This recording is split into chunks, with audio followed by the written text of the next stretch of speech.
Right.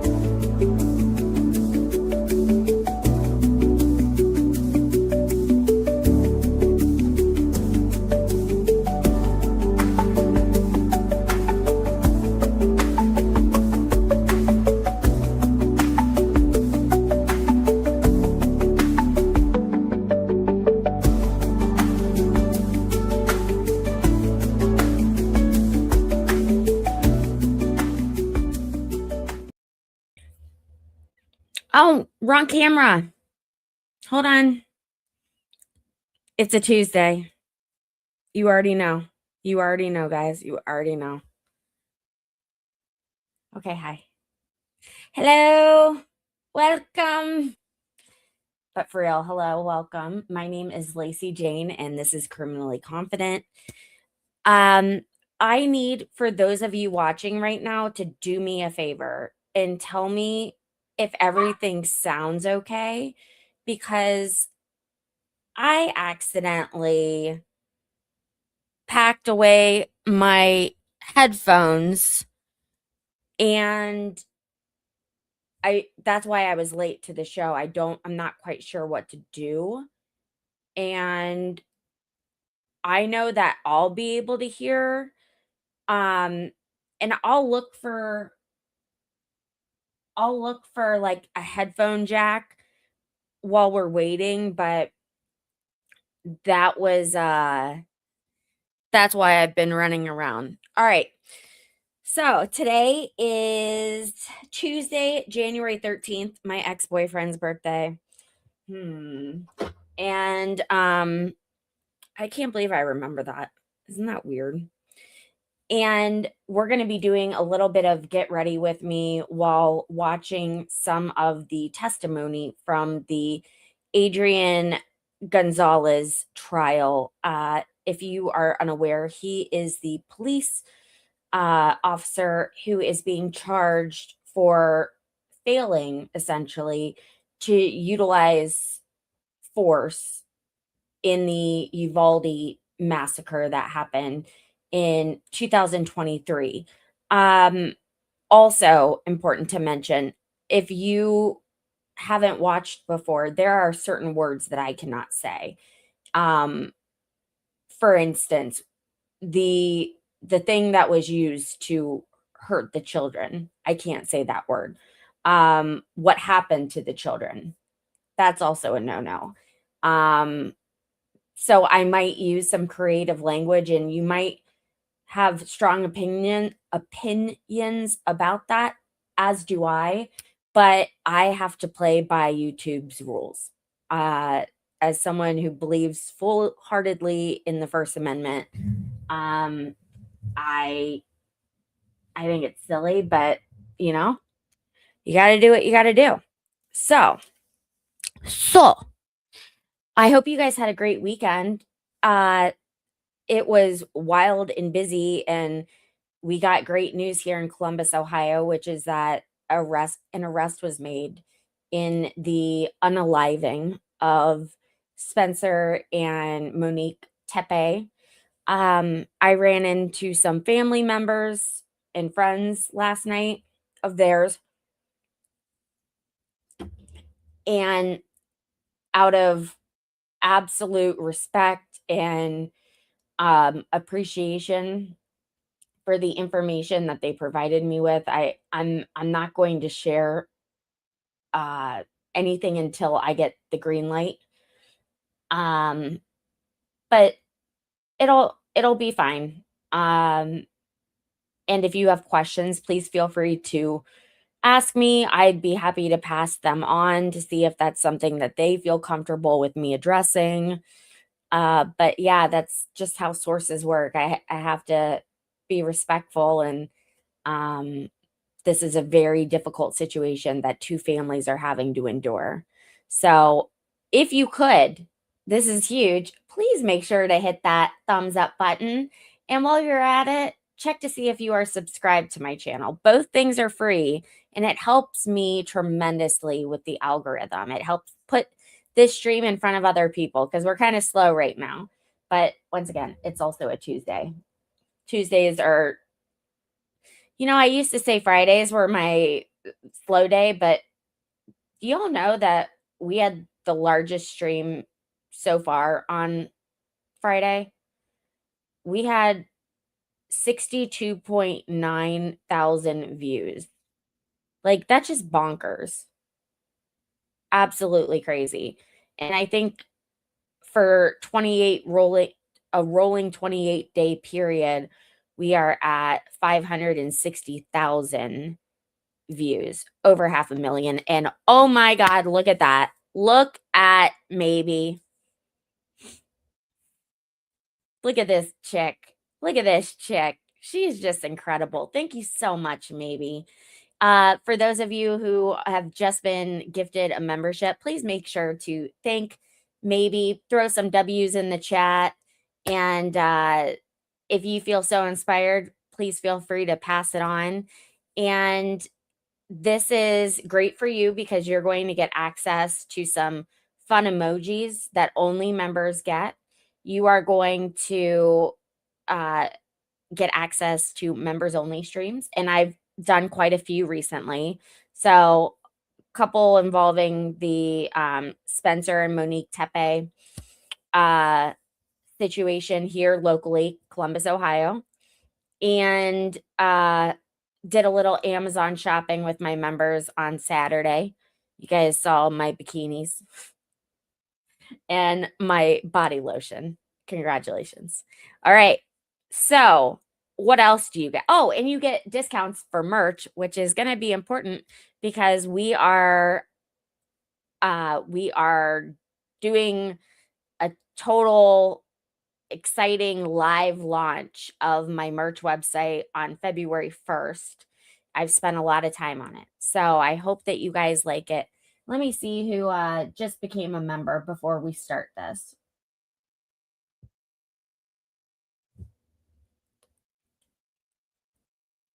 Isn't it funny that every time a membership is gifted, I pray that mean girl that one time, I think her name is Caitlin.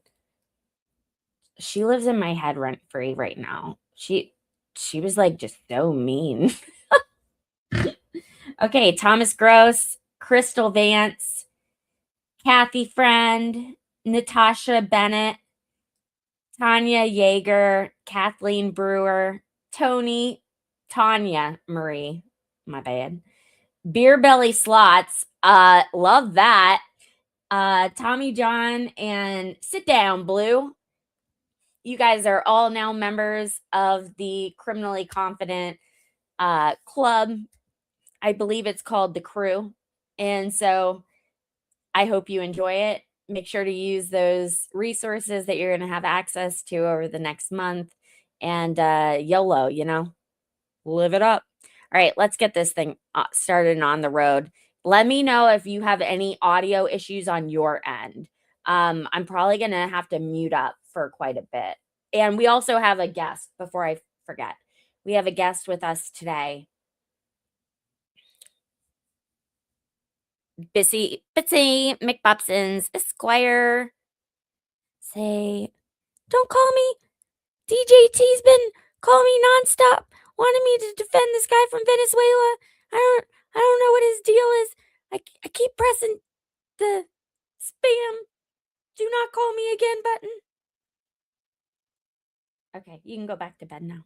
She's like, I don't know what you want me to do, lady. I don't know what you want me to do.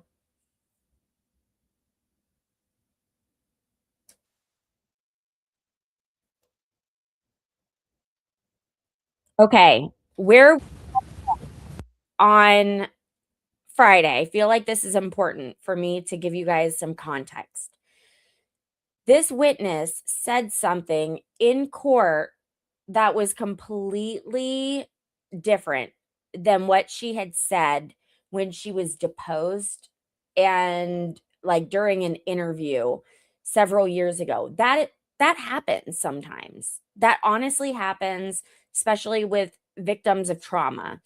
They'll have memories that come back to them. And there was a hearing that lasted all day last week about what she said and how the lawyers should proceed.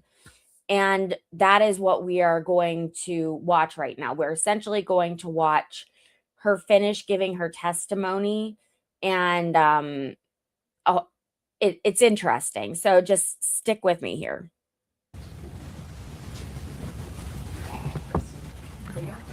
Ma'am, could you come on up, please? Have a seat back in the witness stand. I appreciate it. Good morning.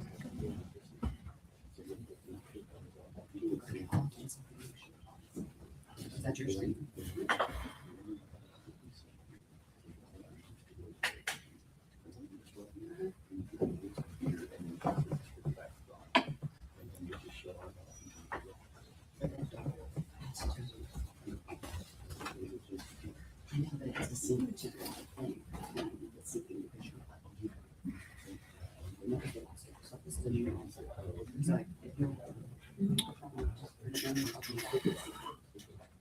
Go ahead. We good to go?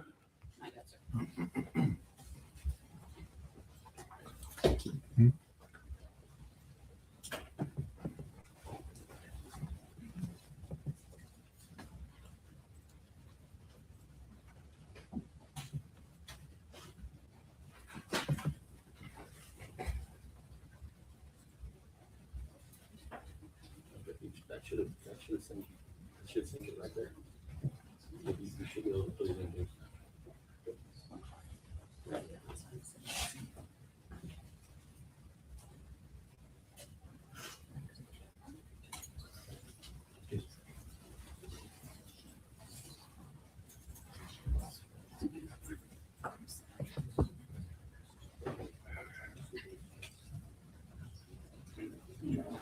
On Saturday, May 28th, 2022, the standard. And now 12:58 p.m. in Joshua, on Saturday, May 28th, 2022, Secretary Joshua Wilson, with special legislation. Okay, we're ready for the jury. I'm going to bring him in. Let's go ahead. Yeah, I'd like to get the jury in sometime this morning. So what do we have? Come on up.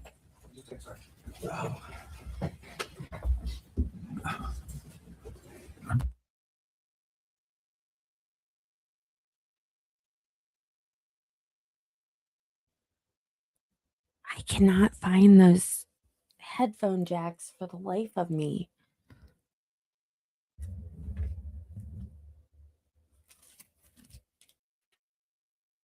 Why are they still talking? Okay.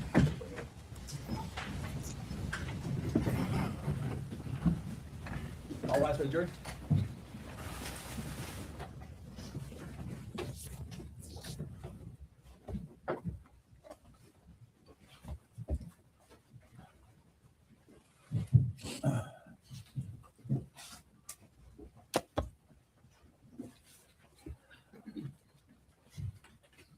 Okay, good morning, ladies and gentlemen. Please be seated in the courtroom.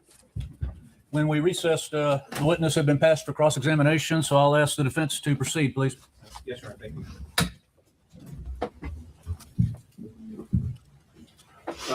Just, last time we left the day before yesterday, the jury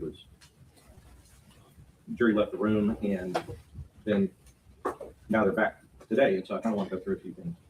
I think the first thing I want to talk about, though, is just You're in the right place. you weren't there when we picked the jury, but we asked them if they gave us permission to ask tough questions of witnesses that are like you, have gone through trauma, have gone through tragedy, and so I just want you to know that we've asked them if we could do that, and every one of them there has agreed. I object to being outside the record, not proper for this witness to respond to. So it's just that I'm about to go into some difficult stuff. Okay, well, go ahead and ask the question, then I'll overrule the objection. Go ahead, proceed.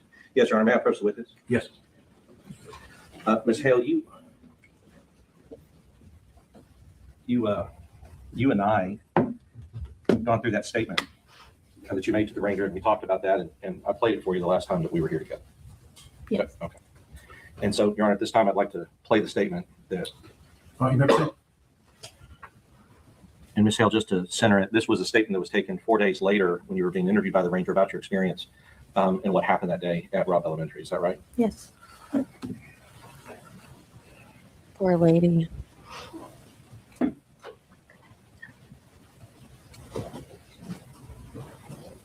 12:58 p.m. on Saturday, May 28th, 2022. This is Texas Ranger Joshua Wilson. I'm here with Special Agent That sounds good, right? Curtis, and we're here today interviewing Ms. Zook. You correct your now. Zook, I'm sorry, Ms. Zook. Hell, it's now Hell or it was Hell? No, it's not Hell. Now, okay, so Mrs. Hell. So what I'll do, ma'am, and your first name is Stephanie, correct? Yes. And it's Stephanie? Yes. Okay. Hell. And your date of birth, ma'am? 5693. No, you're fine. You're fine. All right. And what's a good contact number for you, ma'am? 830-688-6856. 6. All right. All right. So as I discussed just a moment ago, I'm trying to have you kind of walk us through from start to finish what you remember. Okay. I put myself from the 4th grade building at the library. I was before that, I guess I was in room, I think it's 130, with an interventionist. We were going through her manipulatives since she's retiring. So I was a little late picking up my kids, but the librarian had them outside because I'm usually very early. So I walked out around, I'm gonna say 11:26 or 27, Okay. with my students. And we headed to the playground, with playground B is what we call it. As we were walking over there, I heard a loud boom, which sounded like a dumpster truck picking up trash. And so I get there very early, so I know that they do that in the morning. And I thought that was strange. Looked around, didn't see anything. We get to the playground, and I had just gotten to the little bench where I watch my students, and I heard two, it sounded like fireworks. And I again looked around. I was like, that's weird. There was a coach leaving to, I guess, have lunch, and I saw him turn around as well. And he has the campus radios, and I guess he heard something over the radio because I saw him pick it up, and then he just started running towards the gate. At that time, I knew something was wrong, so I told my students, like, run, let's go, let's go. We were pretty far from our classroom, so we went into a 2nd grade classroom where I was in there. Miss Wally ended up in there, and I don't know the other teacher's name off the top of my head since we just integrated campuses. But we were in the first room on wing D, closest to the playground. Is that room 9? No. Okay. If I have a map. Yeah, that's fine. We were in Miss Rodriguez's room, so room 19. 19. Okay. That's where we ended up, me, Miss Rodriguez, and Miss Wally. I only ended up with 4 of my students in there with me. And the rest of them were in other classrooms here on this wing as well. Indeed. Okay. Once we got in there, we secured the room. Her kids were watching the movie. They paused it. Can you guys confirm for me still that the audio is okay? Because I don't have myself muted. Please let me know. Thanks. Under the desk, my kids huddled in the back behind one of her circle tables. The students kind of didn't take it seriously. I mean, they did, but they didn't because we've had so many bailouts lately that they thought, we're going to go again. It's just another bailout. I didn't receive the alert through Raptor system until I was already in the classroom and secured. Okay. So if I would have waited until we got a Raptor system alert, we would have been outside like the whole, pretty much for a while. So we were in the classroom, and I got a text message saying that, because my husband works with the volunteer fire department here, and he has a radio. So he said, don't go outside, there's something serious happening. But he wouldn't tell me what. And then a few minutes later, he said, there's a active shooter. Don't go outside, don't open the door to anybody, those sort of things. And so you learned of the active shooter situation from your husband? Mm-hmm. Okay. And what's his name? Tristan Hale. And then at that time, I was like, hey, I just told the other teachers, like, hey, there's somebody on the campus with a gun. We need to get the kids into the back of the room more secure. The teacher whose room we went into, she was unsure if her door was locked or not. So they got, Miss Wally and her got, I don't know if it was an extension cord or a piece of rope that they tied off the door while I'm huddled in the back with their kids, making sure that they're getting down and stuff. The 2nd graders started getting a little, I don't want to call it hysterical, but they were crying. So I'm crawling around the floor, teaching them breathing treatments on like strategies, how to calm their crying, so that way they weren't making a lot of noise. At one point, the teacher, Miss Rodriguez, handed me a pair of scissors to defend ourselves if we needed to, or the best we could anyway. And We waited, and then we heard a knock on the door. We did not answer.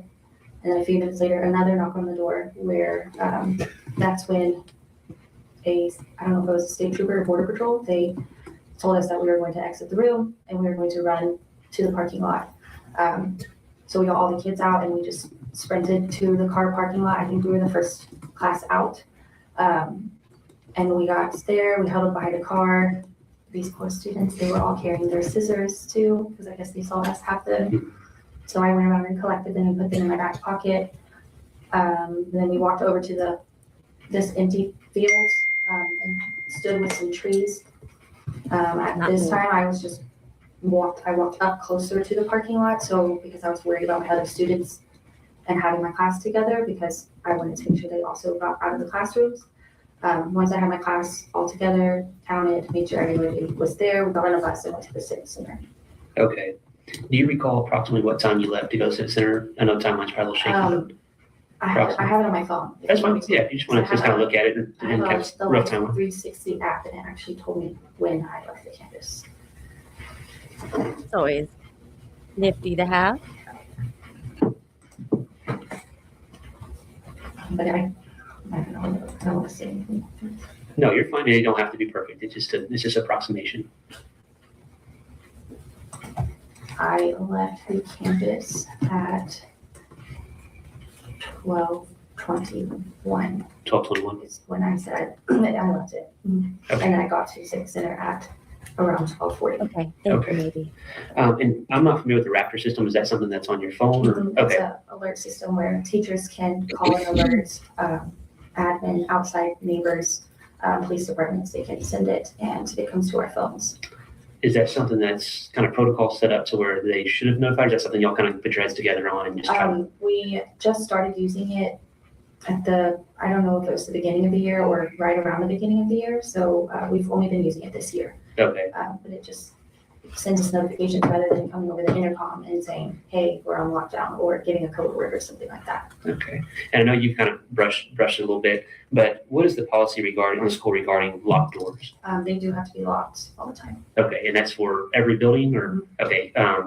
And do each of you have keys individually to access in and out of the Yes. building? Okay. So you don't, I mean, I do have them. I think everybody does. okay. All right. Do you know if someone has I'm sorry, what were you going to say? Oh. Do you know if someone has a master key, and if so, who would be the holder of the master key? There are a couple people, the principal, assistant principal, counselor, the front office staff, Ms. Jeanette has a pair, and the custodians. Okay, so quite a few people then. Okay. And okay, you've already answered that one. And so is there any protocol on what y'all do during an active shooter situation? We make sure the door's locked, cover windows, the windows on the door. We huddle in some sort of security area in the classroom. So Okay. To your knowledge, were there any issues with any of the doors, both exterior and interior doors, that they were having issues with locks or anything of that nature? To where the doors weren't locking like they needed to or anything of that I nature? know that there's an ACE room, and this lady just started. I don't even know her name, but there's an ACE room in the 4th grade building that does not lock. It because there were teachers in there last year that I knew, and it doesn't lock. Okay. I'm not sure why, but it doesn't. And then the ACE room is right next to the room where I was at. Oh, it's right here. But And that's it's 131 actually. 131? Yeah. But as far as exterior doors to enter buildings, no, I always only come through, I don't even have to go through doors. I just come through the parking lot to my classroom most of the time. Okay. And so with 131, are there any students that are typically taught in 131, or is that just kind of a spare room? I think it's a spare room because it's the after school program. We are I think maybe that they have speech a in there little bit sometimes, and my behind students go White to Buffalo, but 132 for welcome. speech during the week. Okay. And is 132 conjoined with 131? Do you know? I've never been in the classrooms. Okay. But I think the buildings in the 4th grade have that door in In the classroom itself? that leads to the other classroom. Okay. Okay. Do you know if it's common practice at all by teachers or students to prop doors open or anything of that nature? Like like, do we do it often or Yeah. is it done? I mean, Yes. I feel like we've all done it at some point because we are by ourselves most of the time. And if we're trying to bring items into the school, especially if they're heavy or awkward to hold, yeah, I mean, we've all done it. So, Yes. I mean, we're not supposed to, obviously, but, I mean. But it happens Yeah, through it just, happens. through daily, like I said, it makes sense that But our you'd have to. custodian is Jaime. He's very religiously locks and makes sure the gates are locked whenever everybody comes in, the doors, and he's always going around making sure that they are locked, the exterior doors. Okay. On the, say you have an issue with a door handle, it's having issues with locking it. Do y'all keep any type of, is there any type of records that are kept on reporting it, or is it more like word of mouth? You go to Jaime and say, hey, there's this issue with this door, and Because it will get done faster that way, yeah, that's pretty much more word it. of mouth? We either go to the front office and say, hey, this is happening, or we let him know whenever we see him pass on campus. I don't know of any reporting document that we have to fill out. I know that there is probably one on the district website for major things like ACs and whatnot. But yeah, word of mouth pretty much. Okay. With that, would that come in an email directly to Jaime, or is it more of you actually approach Jaime and tell him what We you would usually approach approach him. Okay. Is there anything that I haven't asked you that you think's important, or that you feel is pertinent to this? I don't think so, no. Okay. Sean, anything you think I of? have two, if you don't mind. Yeah. So when you said that, when you all were in the play area and you ran into Mr. Rodriguez's classroom, you said you only had 4 My of your students? Yes. Did you have 4 students going into play area B? No, I have 10. And then is it just the assumption that they just found? Oh, I stood out and I did not go into the actual classroom until every student was inside of the classroom. Gotcha. I was Okay. standing at the door, making sure, and I checked the playground, and then once I didn't see any kids, shut the door behind me. Okay. And then my second question, when you said someone from, it was either Border Patrol or some agency came in, did they and get you to evacuate to the parking lot? Was that, did they get to you through a window, Through a door through the front door? of the classroom. Okay. Do we know how they entered? We opened it. Oh, Yes. okay, gotcha. After they said Border Patrol and Ms. Wally looked through the, to kind of remove the stuff a little bit, just to make sure. Just because we were hearing, because I'm in a large group text with people from UNAVI saying that they were starting to evacuate kids. And so we just checked, I guess, we were not supposed to, but after we identified it. Yeah, check to make sure. I'm glad. Do you have any others? No, that was my two. I'm glad you brought that up. Regarding the locked doors, are you able to lock them from the inside of the classroom, so they have to be locked from the outside? And Okay. you can only lock it with a key. Okay. Is there a reason why they have it structured that way? But no, it's just how it is. Yeah, I guess. Okay. Okay. In their old school, so. Yeah. Yeah, you cannot lock it from the inside. Okay. All right. I think anything else you can think of based on any of those the follow-up questions you just had and that one that I just asked you? Not necessarily, no. Okay. All right. Would you be okay if something comes up in the future, we learn something additional, if we reach out to you Sure. and follow up? Perfect. Well, I appreciate your time, Davis. So, and we'll let you get out of here. We'll get your property real quick and Okay. let you get out of here. We'll conclude the interview at this time here at 1:15 p.m. on Saturday, May 28th, 2022. Yes.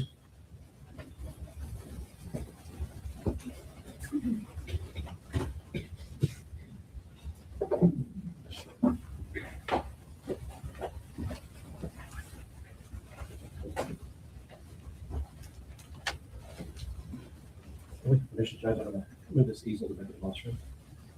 Go ahead. Ms. Hale, just to kind of go back to what we were talking about the day before yesterday. When Mr. Turner was here and he was questioning you, part of the things that you told the jury was that you saw a person dressed in black with long hair and a long rifle when you were out from the playground going into the room. Is that right? Yes.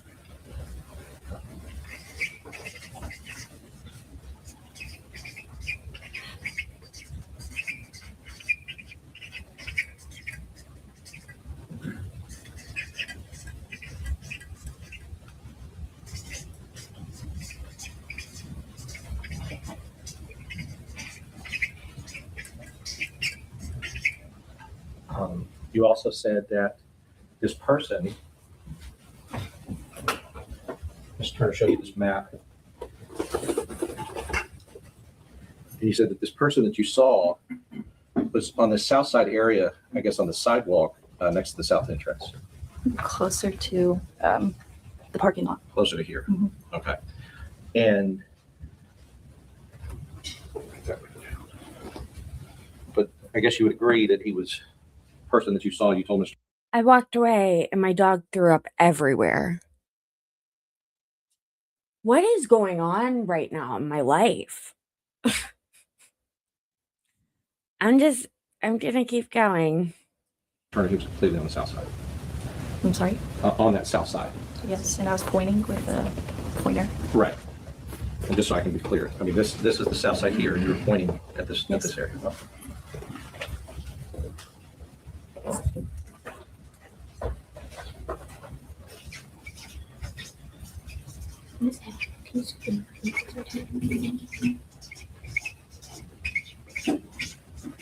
Okay, are you okay? What's wrong with your tummy? And you also told Mr. Turner that I when you were did. on the playground there was like dust that was sticking up, that you put two and two together and realized you were being shot at. Correct. Okay. And then I think Mr. Turner at that point said, so if anybody were to say that there was no evidence that you were being shot at or the shots were coming in your direction on the playground, they would be wrong, and you agreed with him on that. You remember that? I objected. I do remember answering yes, but that's not my job to prove it. I understand. Okay. I understand. And really what I'm doing is I need to go back through what we talked about before we talk about your statement to the ranger. That's not my job to prove it.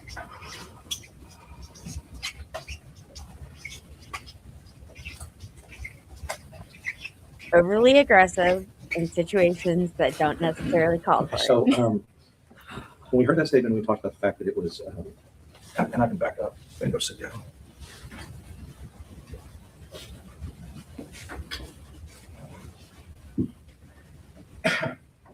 You would agree with me that in that statement that you gave the ranger 4 days later, 4 days after this happened, you made no mention of anybody dressed in black carrying a rifle or with long hair. You agree with that? Correct. And you would agree that you also didn't say anything about piles of dirt being kicked up on the playground. Yes. And since you didn't say anything about the person in black, you didn't say anything about seeing him on that south side of the building to the ranger. Yes. Now, those would all be important details. You agree? Yes. And I think when hearing the ranger as he interviewed you, you were given multiple opportunities to say whatever you knew or whatever you remembered about what happened, and honestly, the traumatic, tragic thing that happened to you 4 days before.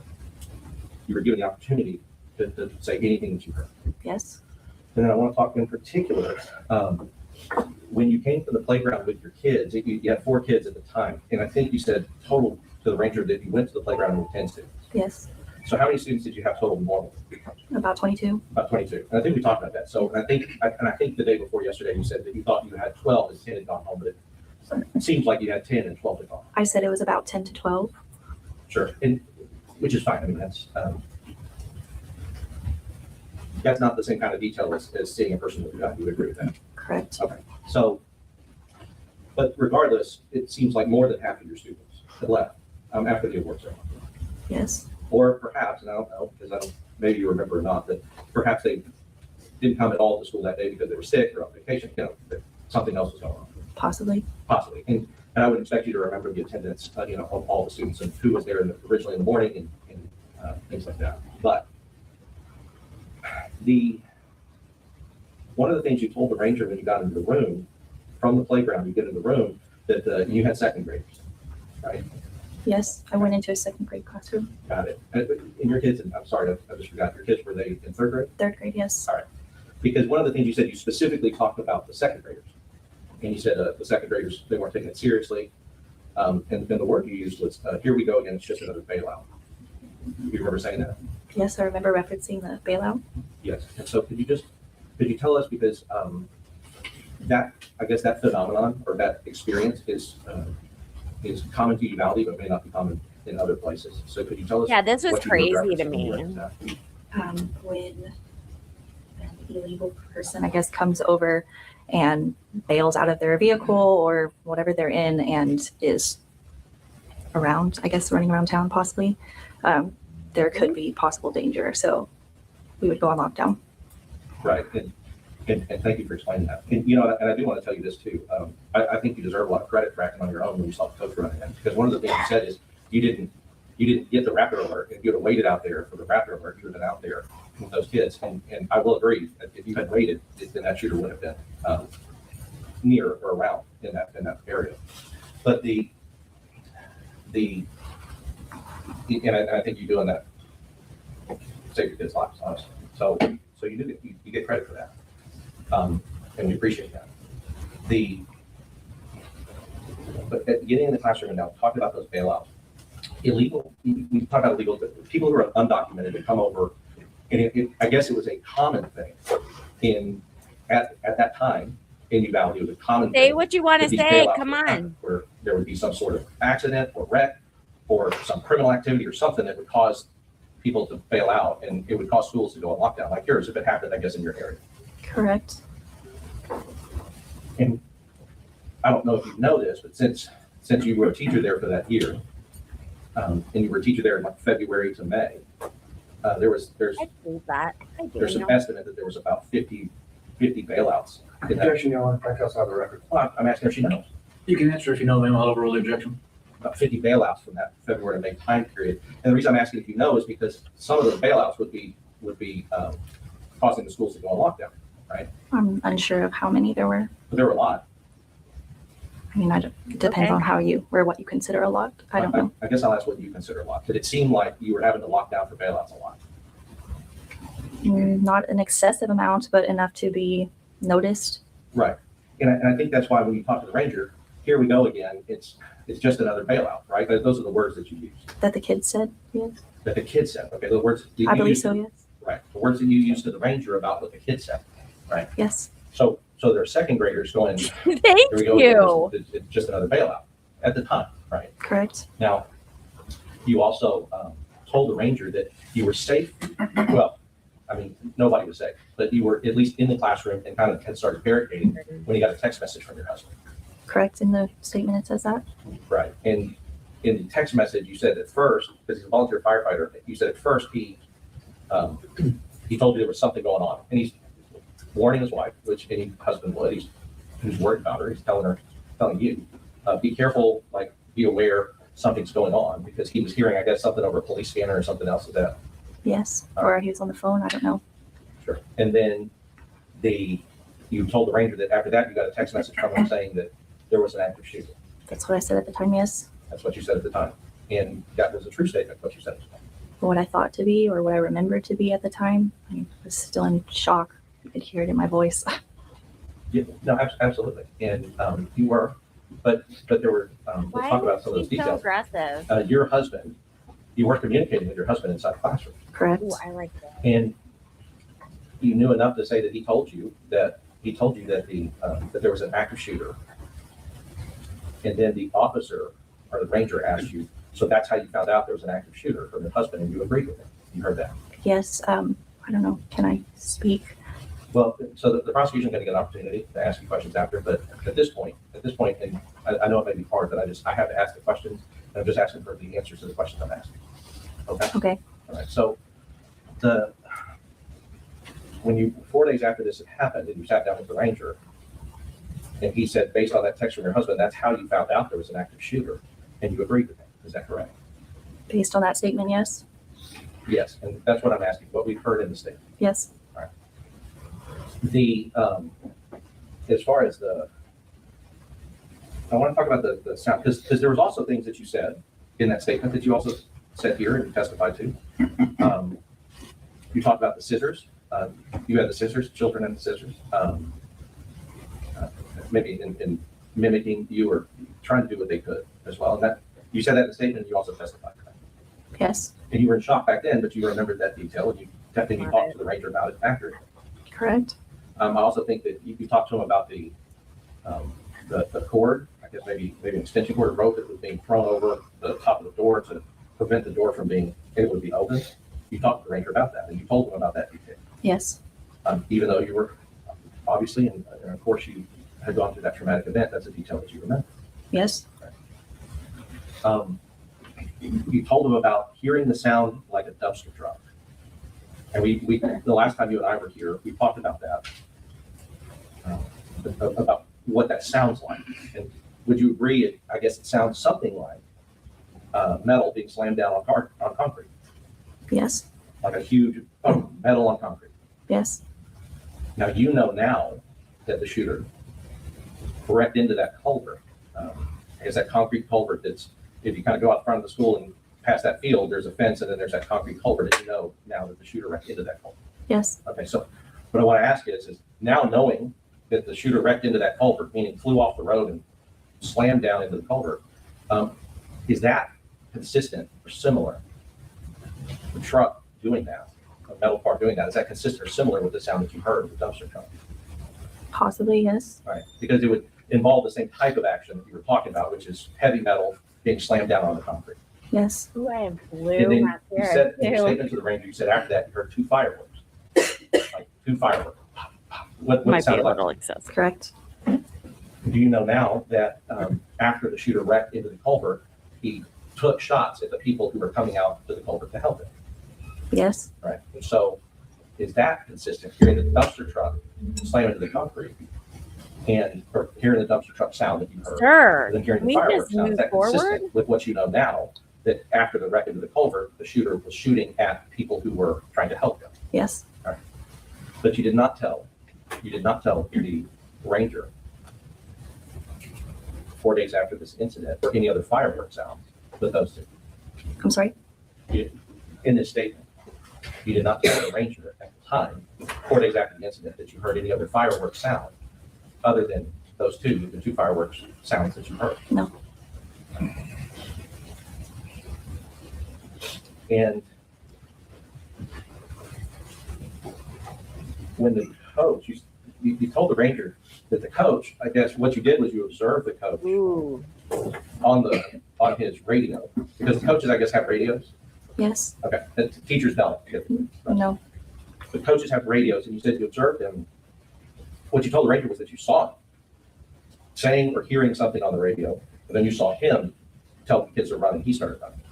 I saw his face, yes, and then him moving quickly. Right, and I'm sure seeing his face, you saw alarm, concern, fear. Yes. Right, and I'll go back to that, and intelligently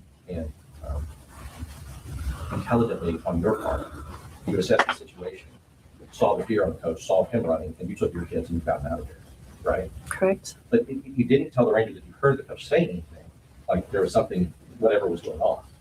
You just observed it and you followed your instincts, and you ran with your kids and tried to get them to a safe class. Yes. I mean, he could have been yelling something. Now he was saying get inside, but I guess I just blocked it out at the time whenever I gave my statement. Well, I'm not, something like that. To me, whether you did hear something or not, the point I really wanted to make was that you were able to assess danger and get your kids to safety based on on the observations that you were making. That's what you told the ranger at the time. Yes. Which again, we're glad that you did. And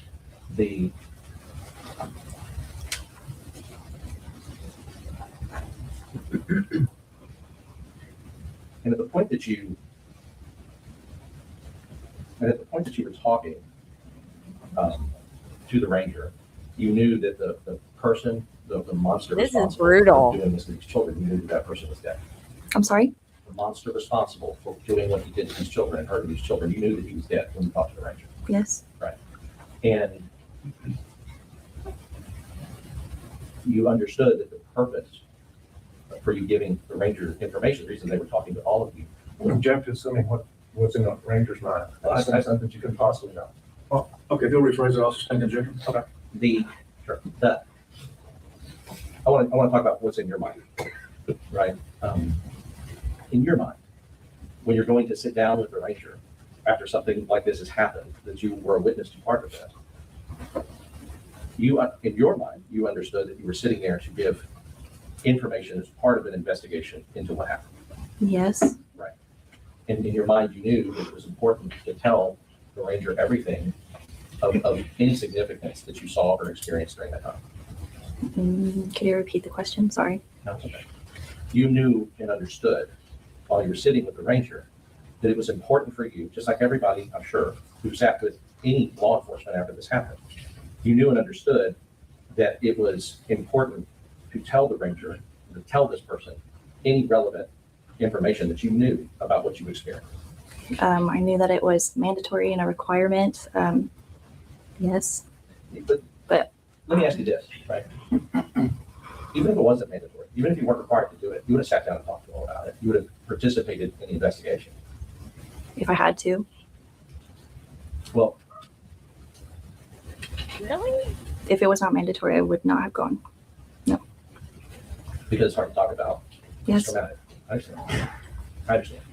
But I think on balance, ultimately, you would know that it's important that they go through this investigation, try to find out what happened, how it happened, and to try to prevent it from happening again. Correct. And so we do appreciate that you did participate in the investigation.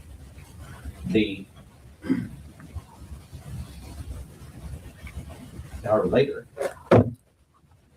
is after you spoke to the ranger, you came in and you testified to the grand jury. An hour later? No, later, Oh, after. Because it wasn't an hour later. Yeah. It was years later. Yes. Years later, you sat down and testified to a grand jury. And in your grand jury testimony, you did say, I don't know if you've seen it, but you were there, but you did say that you saw clouds of dust. You didn't say to the ranger, you said to the grand jury. Did you know that? Yes. But you never said to the grand jury that you saw anybody dressed in black with long hair carrying a long gun. Did you know that you also did not say that to the grand jury years later when you were interviewed? Yes. I just heard him say it up there or somewhere. Maybe we talked on the phone, but yes. Sure. So, and then, I guess in December of 2024, so, I'm sorry, 2025, we're in 2026 now, in December, which probably close to a month ago, came in and talked to the prosecutor. And there, for the first time, if you understand it, you gave them a description Yes, from what I can recall. of a man in black on the south, well, did you tell them he was on the south side of the building? They didn't ask, and I didn't say because I'm not very great with directions. So, right, and I'll tell you what, I'm not either. Judge, may I first submit? Can we just like I'm not finish this up, buddy? But I think that's why they have these.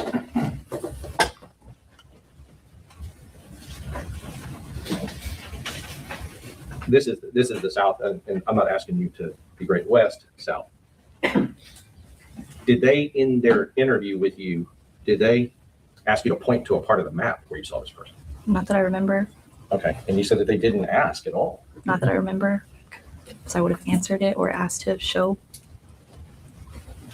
I mean, they might have. I don't know, but I don't remember telling them where. But you understand now that would have been in December. That would have been the first time that anybody involved in the case would have heard you say that you described somebody that looked like the shooter. This Yes, is but from we're what getting I there now. have in my Okay. memory, I've said it. I said it during the grand jury. I thought that I did. It turns out that you did not. But I think ultimately what I want to be clear on is when you spoke, are you saying that when you spoke to these people and you said for the first time that you saw the shooter, that not one person in that room asked you where he was? From what I recall, I don't remember being asked where or to show. I don't remember. And I guess, and you also know that information was never given to us. Now I know that. Yes. So, and I'll tell you, that's not on you, it's not your job, right? Just like you said, your job's not to do the investigation. Okay, I thought of you. You're a witness, you're a victim. Okay, just like everybody there was at this that is school, important. that day. The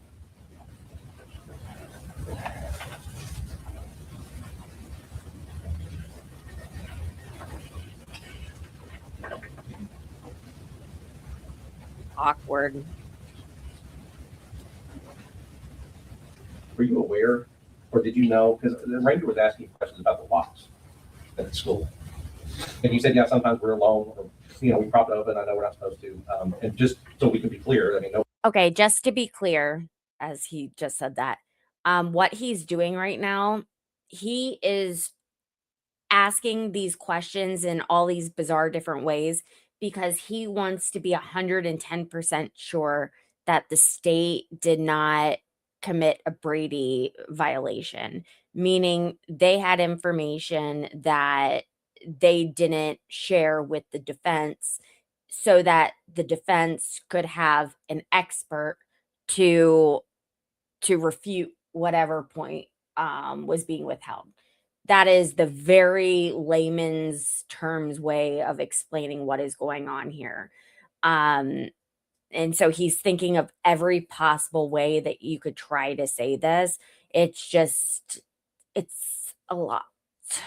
But But he's almost nobody's done. alleging you had anything to do with an unlocked door at any place in the school, personal, right? That has nothing to do with you. But I'm asking more about the past. Were you ever aware of the school district officials, like the principals, the administration, issuing magnets to teachers that would defeat the door locks? No.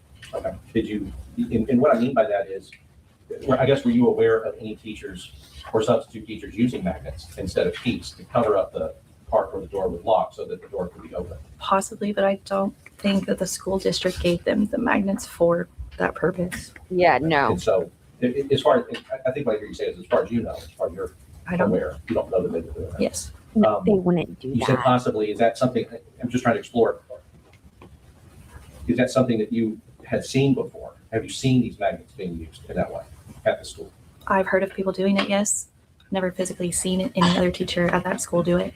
Okay, right. But you heard of it as a practice with some teachers, but you hadn't personally witnessed it or seen teachers do it. Do I have that right? Correct. Judge, I'll pass it. Redirect. Thank you. I just want to be a little bit more specific on information provided to the defense. Okay. Okay. Of the three things that are up there, saw clouds of dust. You told the grand jury about that, Yes. and that was provided to the defense. Correct. And you were also asked where the shooter was. Is that correct? Where the shots were coming from? Is that correct? Here today? No, Or in front of the grand jury. I don't remember. Would you like to refresh your memory? Please. May I approach your own? Yes.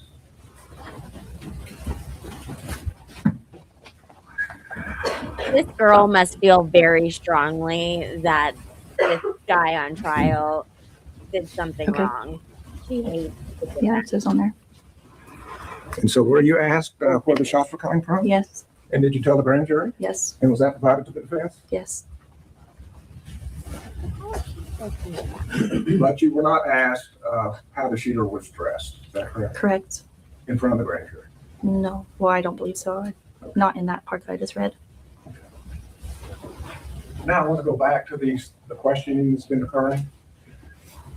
Today's question has been very specific. Is that Yes. correct? Yes. Sorry.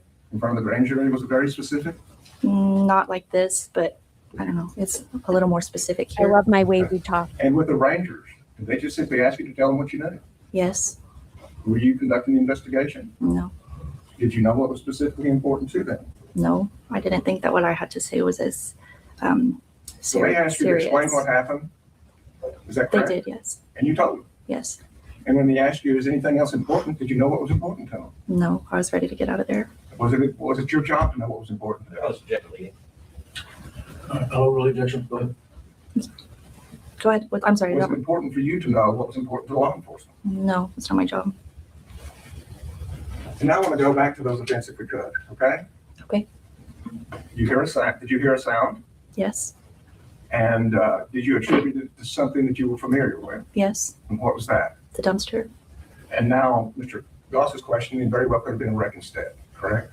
Yes. So you attributed it to something you were familiar with. Correct. Then you hear what you think are firecrackers. Yes. So you hear a sound, Yes. attributed to something you're familiar with. Correct. And according to Mr. Goss, now that very well could have been gunfire at another human being, correct? Correct. And then you have a coach, correct? Correct. That tells you, or what is your testimony? Did he tell you to go on lockdown, or what, did he say anything to you? I don't remember if he said anything. I just saw his face and I saw him pull up the radio and But at that time, I knew. I believe you said to Mr. Goss that you were thinking bailout. No, when I got into the classroom, the kids were not said that they were not taking it seriously because of all the bailouts. Okay. But I didn't think that it was a bailout, Okay. like based on the coach's face, I guess, and Okay. everything. All right. That never, I guess, crossed my mind. Very good. Baby.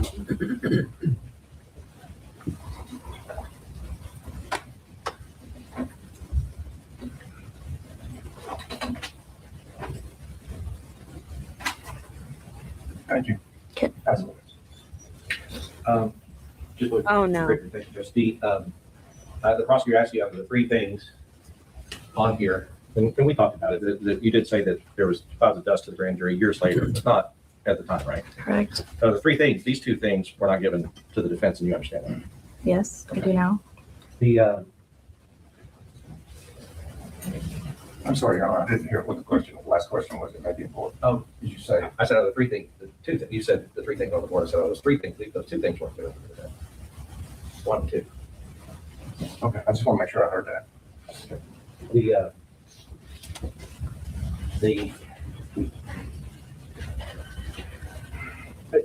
And just because Mr. Turner asked you, was it important to you to know if it's important to law enforcement? And you said it's not your job, and I agree. It's their job, right? So you agree that seeing a man with a gun on your campus is an important detail that you would recognize instantly that you would need to talk about. I mean, I know that now, yes. Well, I you would have known that then. Possibly. Because I think what you were saying when he was talking was you didn't think that what the information you were providing was, in the scheme of things, I guess very important. I didn't hear you because you were talking. Yes, I didn't think that what I had to say was very important. I didn't think that it mattered based on or compared to everything else. I understand, but seeing a shooter and being shot at are important details. You would agree with that? I mean, it depends on When who you say you it are. like I mean, that. I don't know. I guess possibly. I'll pass. Just one more question, Your Honor. Of the three things, Mr. Dawson's agreed that you did tell the grand jury it was provided to them that they saw clouds of dust on the playground, correct? Yes. But he said that you did not, or the information was not provided, and you did not say before that you saw the person on the south side of the building. Is that correct? Correct. Oh, But you were asked that question from the Yes. grand jury, I weren't you? read that. Yes. Sorry. And would you tell us what you told the grand jury? Yes, it was towards obviously the building indicating. So I'm guessing I was pointing at the time or something.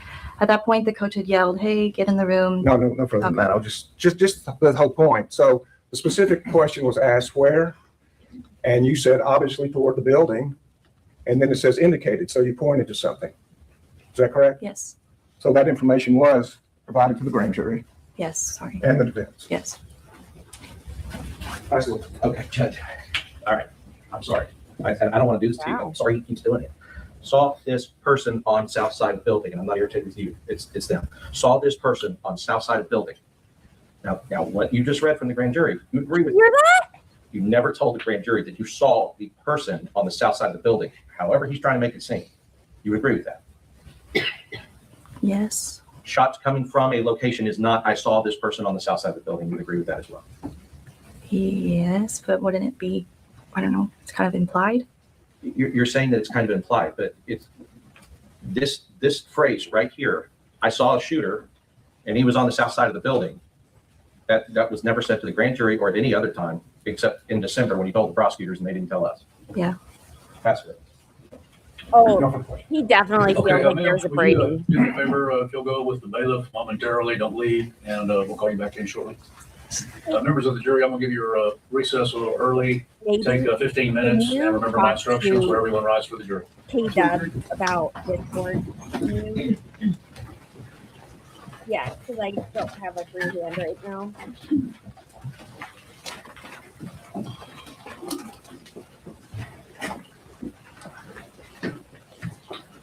Can you be seated in court, please?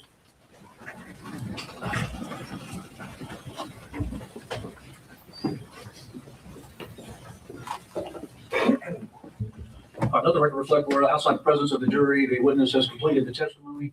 Where are we at on motions? Yes, Your Honor.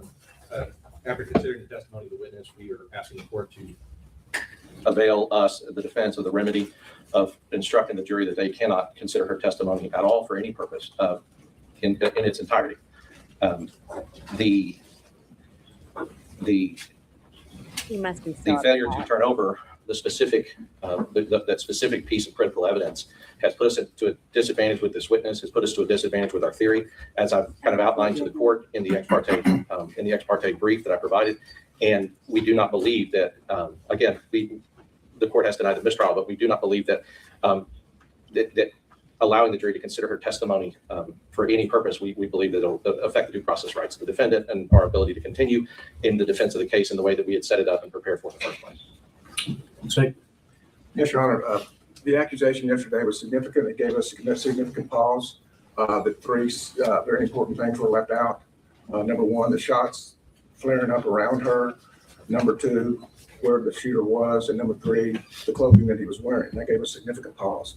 But lo and behold, yesterday, we were able to find out they did actually have the information about the shots being fired up behind her.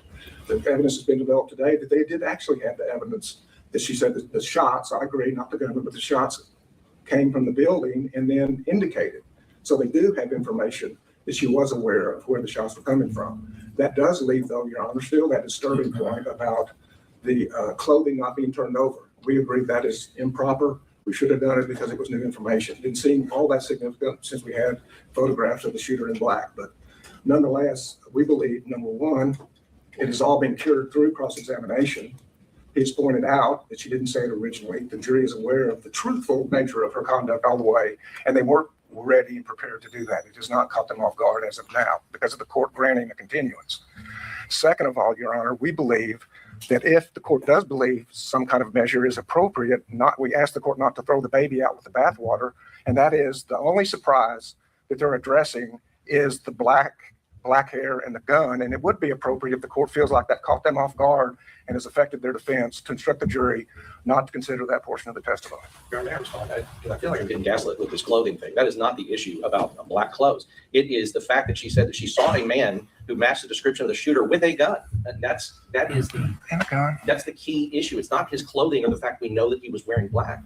And ultimately, I think what the defense, what the prosecution doesn't know about the defense strategy, the court does know.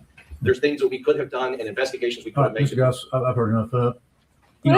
Again, Mr. Turner, you don't have the benefit of the ex parte brief that Mr. Goss filed, and I think you'll probably gleaned issues from the arguments, but there's no doubt that this was critical to the strategy. And I don't think I have any choice, having denied the mistrial, other than to craft a remedy that will protect the due process rights and hopefully avoid any appellate review that would result in this case being reversed. So I am reluctantly going to instruct the jury to disregard her testimony in its entirety when they come back out. He's basically saying, like, I have to have the jury dismiss anything she said because this is a potential area where an appellate court could decide to look into this further, and he could be held responsible because he allowed that information to come in, and it was critical for the defense in order for them to craft a good plan. I recognize some of what I'm saying is literally what you guys just heard, but in case you didn't hear it, now you've heard it. So hopefully that helps. If we can bring her back in momentarily, the witness. Hi.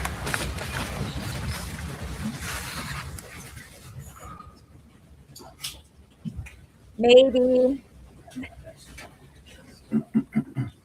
I don't think maybe heard me earlier. Ma'am, could you come up to the bench here very quickly? We're going to let you go here in a minute. I hate to talk to people from the bench. You know, you don't sound just right here. I just want to tell you, you may hear later on that I will instruct the jury to disregard your testimony, but I want to emphasize to you, you did absolutely nothing wrong. It is not on you. And I want to tell you just from personal experience, memories of traumatic events 100%. change are different, or you recall more or less. I had a personal experience many years ago. My wife and I were hit by a drunk driver, and I spent 2 months in the hospital. Apparently they almost lost me in the emergency room, but revived me. And I remember that event very clearly, that truck coming at us and trying to get out of the way. But every time I think about it, it's a little different. And that's because of stress and trauma. So nothing about this is on you. We appreciate your bravery that day, and we appreciate your testimony and being brave enough to come in here, and you are excused with our thanks. Wow. Take care. All right, we're She's probably going to gonna take the mad. rest of the recess till the jury comes back out. So I think they got about 5 more minutes or so. We're in recess. Can you imagine how devastating it would be to hear that? Like, hey, we know that you've spent the last 3 years completely freaking out about this testimony that you're going to have to give, only to go give it and then have it completely dismissed. It wasn't her fault. It really wasn't her fault. I agree with the judge. Trauma and stress does crazy stuff to the mind. Hey, maybe, are you around? Can you explain the Discord situation to KB? Okay, let's move on to the next thing. Oh, okay. That's all I said. I was asking if you could do that. Because I didn't have hands free. In May of 2022, where were you employed? We'll find out. They did actually have the information about the shots being up, find out behind it. The evidence has been developed.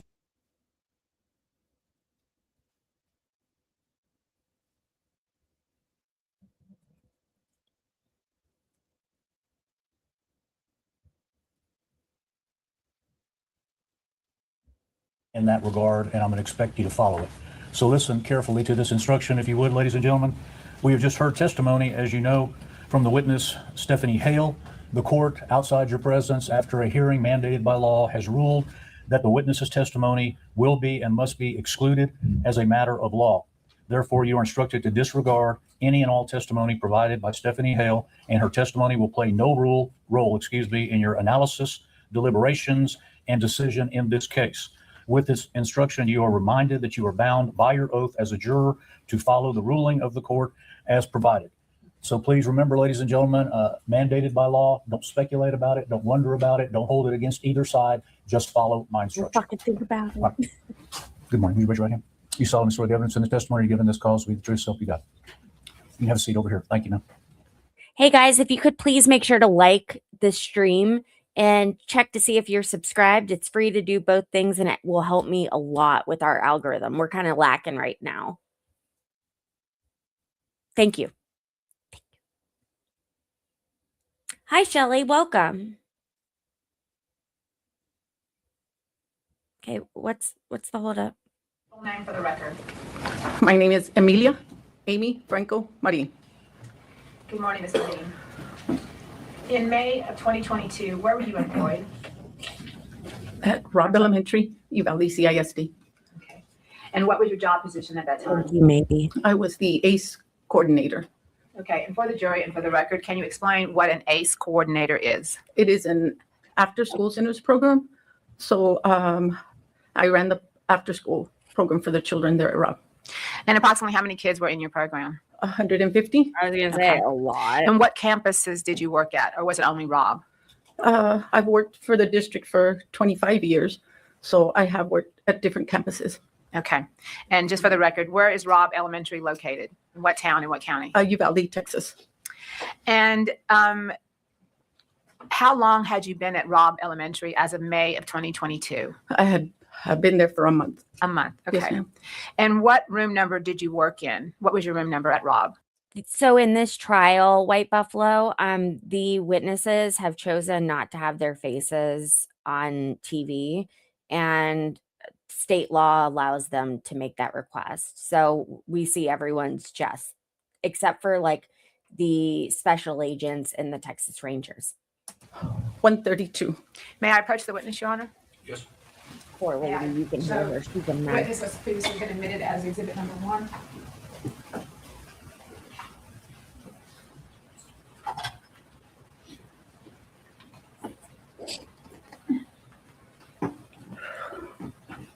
I'll tell you what, I'm going to head over there so the jury, so you don't have to get up too far.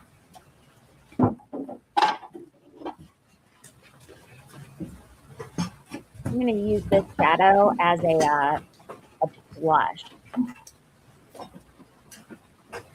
So Ms. Monique, approximately where is your room number with regard on this map? And for the record, what we're looking at is a map of Robb Elementary, is that right? Yes, ma'am. Okay. And it's an aerial view of the school. Correct. So where on this map is your room? My room is located. Okay. And what we're looking at is the west side of the campus, the northwest building, is that right? Yes, ma'am. Okay. And it's slightly southeast of the street of Geraldine, right? Yes, ma'am. Okay. Now,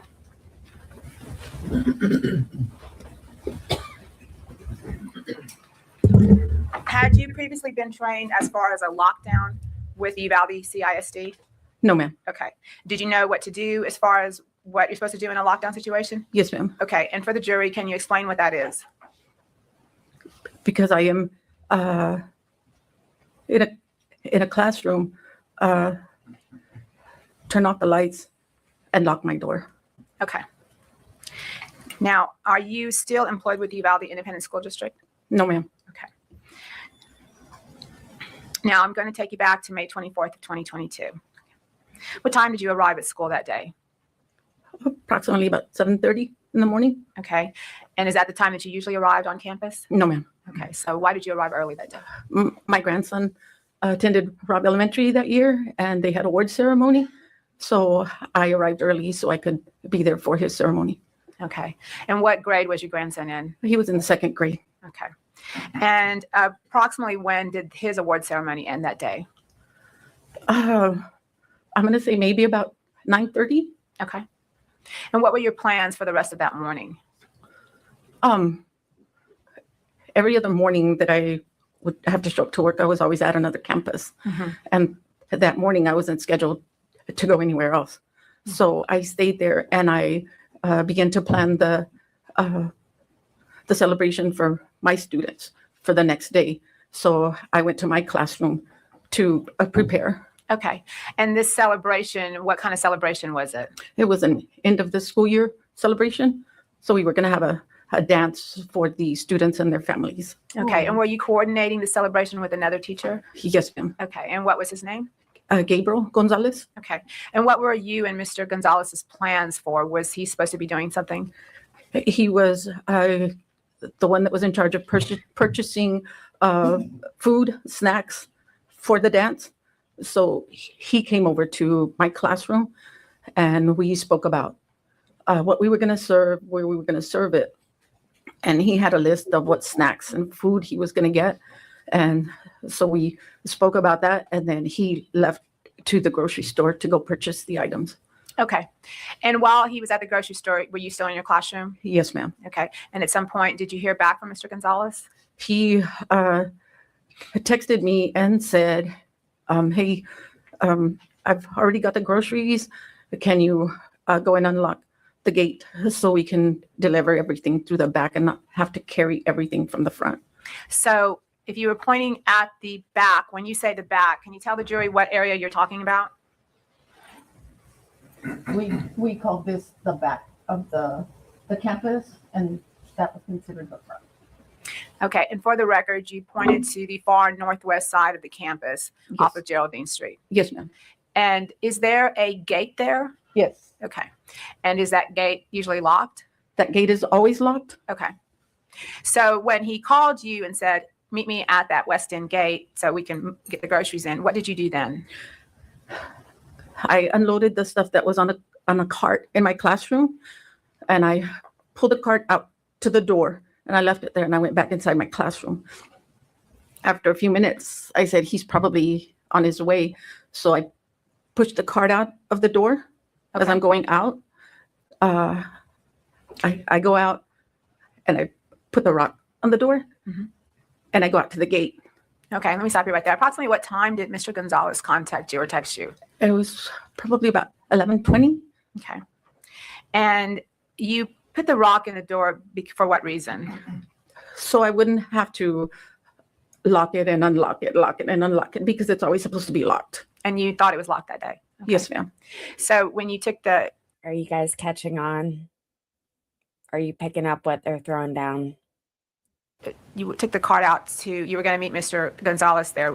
Did you have to unlock that far west gate, that exterior gate? Yes, ma'am. Okay. And what was your experience with that gate?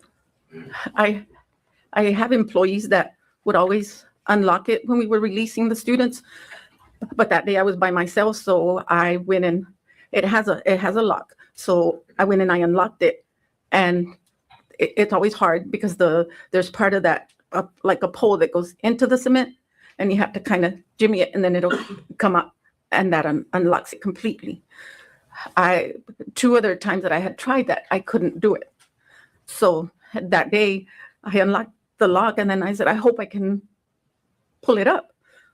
So I jimmied it a little bit, and I pulled it up, and I said, I did it. So it was unlocked, and so I pushed the cart against the gate, and I said, I can't leave this spot because the gate isn't locked. So I'm standing there waiting for him to come. Okay, you were concerned about leaving that area with an unlocked gate. Yes, ma'am. Okay. And after that, what did you hear? I'm standing there waiting for him, and I'm facing east because he's coming. He's going to come from that direction. I'm standing there, and I hear a loud vehicle from behind me, which is the west side. I turn around and I look, and I see a vehicle going real fast, and I see him crash into the area of the ditch. There was like a poles there, and the truck crashed. As it hit it, it kind of went up and then it went into the ditch. Okay, now I want you to go back to that map and point to the area on the map where you're saying you saw this car hit the ditch. The truck was coming from here, and it went in this way. It hit the rail right there and then crashed into the ditch. Okay. And for the record, you pointed to Grove Street. So the vehicle was traveling south on Grove and hit the ditch off of Geraldine and Grove Street. Yes, ma'am. Okay. Once you saw that accident, what did you do, Miss Monique? I ran inside. You didn't have your phone with you? No, I ran inside to get my phone. I kicked the rock. The door closes. I ran in. I dialed 911, and I ran back inside. I mean, outside. When I ran outside, I put the rock back on the door. The call went through, and I'm running to the scene of the crash. Mm-hmm. And I'm telling the operator, a truck crashed on the west side of Rob's school. It crashed into a ditch. Okay. I kept saying that over and over because I knew that they needed the location. Okay. And when you're on the phone with 911 and you're telling her where this accident happened, what do you see then? I'm still running as I'm telling her the location. So I'm running to where the truck crashed. As I'm running, I'm holding the phone with my left hand. And let me stop you right there. Why are you running towards the crash?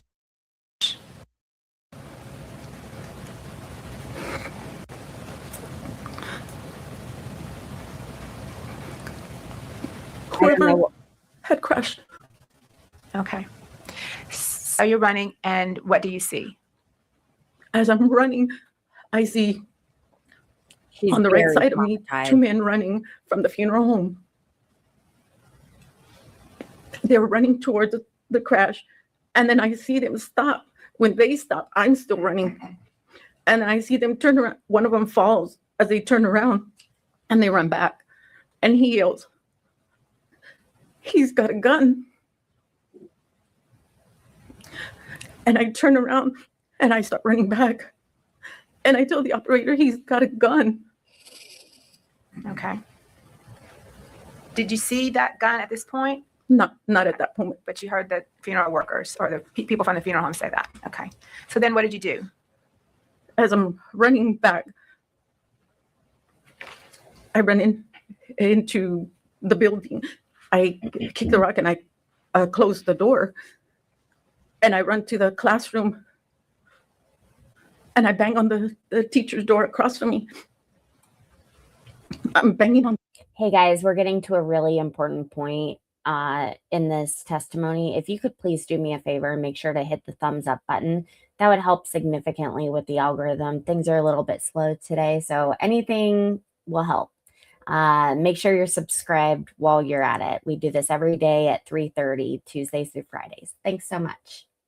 The door, and she opens the door. She says, "What is going on?" And I said, "Call the front office. There's a shooter on campus." She closed the door, and the operator asked me, "What is he wearing?" I ran back to the door. Okay. I'm holding the phone with my left hand, and I'm looking through the window, and I tell him,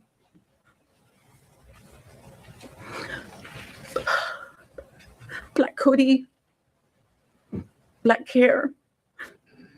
He threw a gun. He threw a bag. He threw another gun. He jumps the fence. And then I told her, he's coming. When he jumped the fence, he jumped it, and then he like shakes himself off. And he picks up what he threw, and he's walking towards the campus. Okay. You say walking, not running. No, not running. Okay. Now, at this time, had you seen if he was shooting or? He was shooting. Okay. And what area was he shooting at? He was shooting towards the south area where the children were at in the PE area. Did you see children out there in that area? Yes, ma'am. Okay. Now, again, I want you to point to the board behind you, and if you could point to the area where you saw the children playing. They were playing here in this area, right here. Okay. And for the record, you pointed to the southeast area on that map between the south end of the fourth grade building and what's that building below the very bottom on that map? The pavilion. Okay. This right here. Okay. The pavilion, and that's where the PE classes are. Okay. And what can you hear from the kids at this time? They're screaming. Thank you for the Okay. girls, White Buffalo. So- And are they running into the building? Yes, ma'am. Okay. So once you go back into the building and you start banging on your coworkers' doors, what did you do then? After I told the 911 operator what he was doing, I run back to her door, and I bang on the door again, and she opened it, and I said, "What did they say?" And when you say they, who were you referring to? The office. Okay. Because I had asked her, call the front office. There's a shooter on campus. So when I banged on the door again, she opened the door, and I said, "What did they say?" And she said, "They didn't answer." And I said, "Oh my God."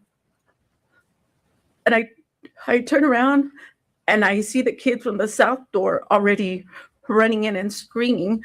Okay, I'm going to stop you right there, Miss Monique, and I need you to point to the board and show the jury when you say that you kids coming in from the south door, where are you talking about? I'm still right here, and the kids are coming in from this door, Okay. the south door, from the PE area. Okay, and for the record, you pointed to the south end of that building. Yes. And so the jury understands where your classroom is, that length of the building, is that a hallway? Yes. And then then the hallway goes south. Yes. So it's almost like a shape of a T. Yes. So you go to the middle of that hallway, running from east to west, and you can see the hallway going north to south. Yes. And that's where you see kids running in. Yes, Okay. ma'am. And they're running in from that south end. From the south end. Okay. And what are you telling the kids as they're running in? I run up a ways into that hallway, and I'm yelling at them to come in and to get in their rooms. Okay. So at this point, you know the shooter, you saw him shooting at the south end, and did you see him after that, after you ran to the door? When I was at the door, I just saw him like getting near the cars that were parked there. How far did you see him come up? It was a little bit past the half mark. Mm-hmm. And then after that, the cars were parked there, so I couldn't see after that. Okay. But you did see him shooting towards the south end? Yes, ma'am. Okay. And when you're staying in that hallway and you're trying to get the kids into their rooms, okay, then what did you do? I kept asking the operator, where are the cops? Where are the cops? And I tell her, there's kids running everywhere, because I looked down towards the east hallway, and there was an area out there where the kids could play as well, and they were running into their classrooms. Okay. And that call that you made to 911, have you reviewed that call? Okay. I think we played it for you. Have we? I can't remember. Okay. But you didn't make a 911 call to an operator. Yes, Okay. ma'am. The state would tender state's exhibit number, state would admit state's exhibit number 9, which is a 911 call recording of Ms. Monique. All right, so good. State would ask to publish it to the jury. Please. We're going to play that 911 call for you, Ms. Monique.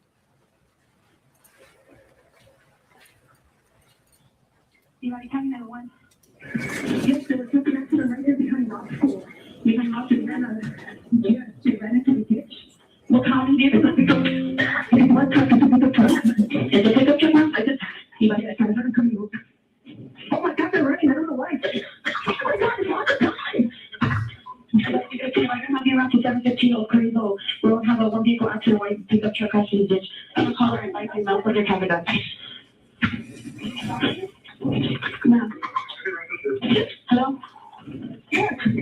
Okay, ma'am, how many people are running? 3 people running. 3 people running?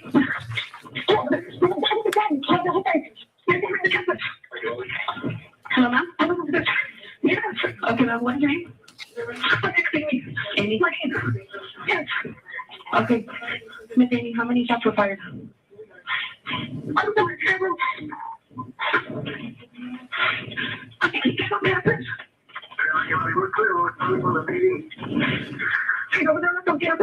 Okay, ma'am, he's on campus.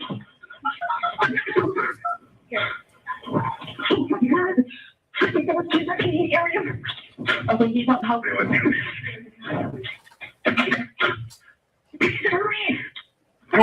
have the words up. Okay, can you remember what he said? It's better if I do it.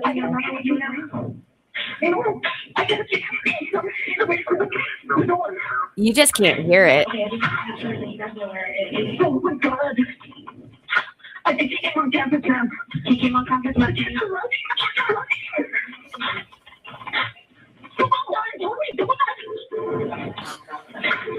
Okay, now can you remember what he was wearing? I don't see him, ma'am. I did not see him. Can you remember what he was wearing when you saw him enter the vehicle? No, all I saw was the truck.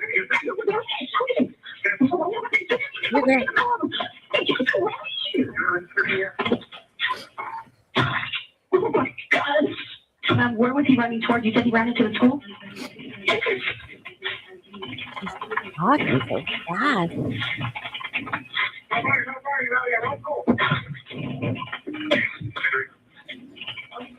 Yeah, she's very traumatized. Okay, ma'am. Are you going to be away from the building already?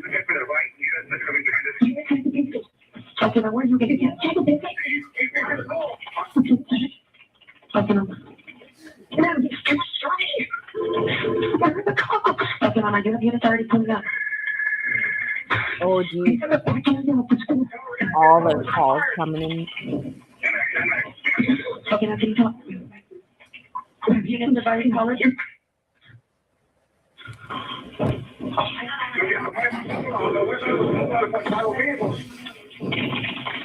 Miss Amy, can you see him now?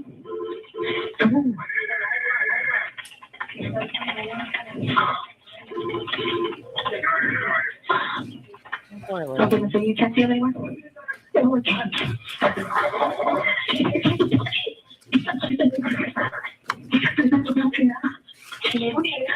Okay, ma'am, he went inside the building?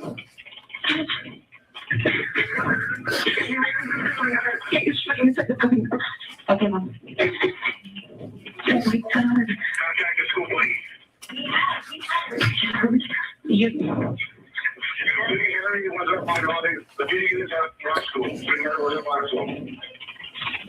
Okay, ma'am, we do have the officers on scene, okay?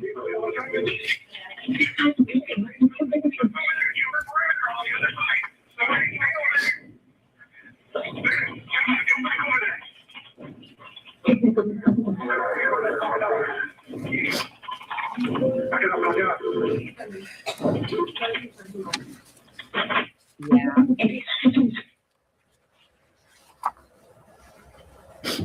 I'm just now seeing your guys' comments. Now, Ms. Monique, we see and hear you trying to relay information at the same time that you're trying to get the children into the classroom. Is that right? Yes, ma'am. Now, after the 911 call ended, what did you do?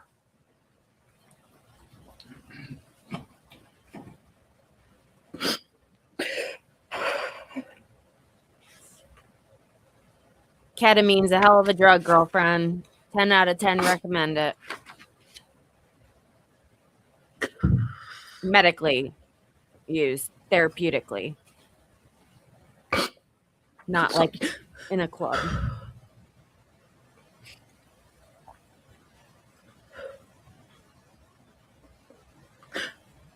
I had ran inside my room to go call the front office from my intercom.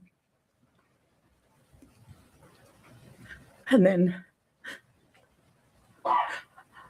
I was going to run back out to make sure everybody was safe.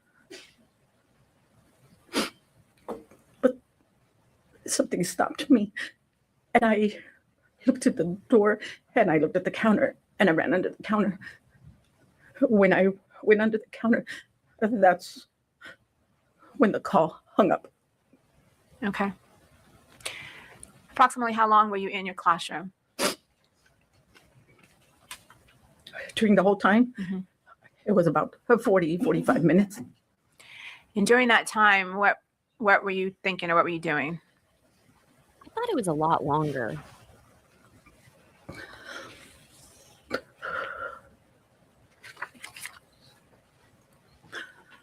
The shots wouldn't stop. They were just going round after round. A round would go off, and then there was total silence. And then another round, and total silence. And one of those times that it was silent, the AC kicked on, and I said, "Don't turn on, I'm not going to hear him when he comes this way." And you just hear more shots. They were like nonstop. And I thought, he's going to kill me. He's going to kill me. He's going to kill me. I'm going to die. I'm going to die. I said, as I'm in under the counter, I think, I'm looking at the floor and I'm thinking, I'll tackle him from his ankles and knock him down with my shoulder. And then I said, get up on the counter. When he comes in, jump on his back, poke his eyes out, take the gun away from him. So you were anticipating how you would confront the shooter if he came into the room? Yes, ma'am. Now, just one more question. How do you explain that feeling, just so we understand what that feeling is?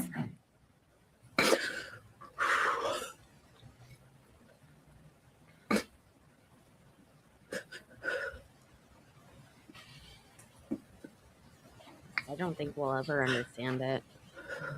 The feeling of that type of fear is something that only someone can understand who's been through a mass shooting. You won't understand if you haven't experienced it, and I don't wish it on anybody. My experience was very Is it an minimal ugly compared feeling? to that.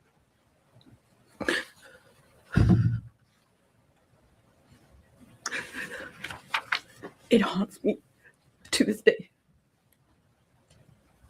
Okay. I was in Las Vegas during the UNLV shooting Pass the witness. at that location. Please. Ms. Maria, my name is Nico.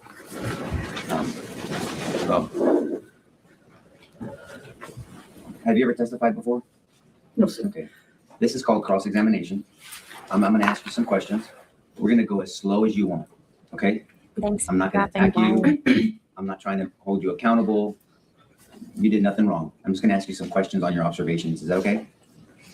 Yes, sir. Okay, thank you. If you don't understand my question, ask me to repeat it and I will. I love this Okay. guy.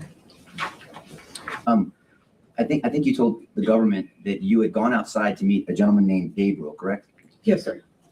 Gabriel Gonzales? Yes, sir. And I understand what you're saying. I think we all do. You pop the rock there because teachers were not given kind of like a key fob system where you could just click in and out of a door, correct? Correct. I'm going to share a secret really quick to lighten the mood just a little bit. My high school did that.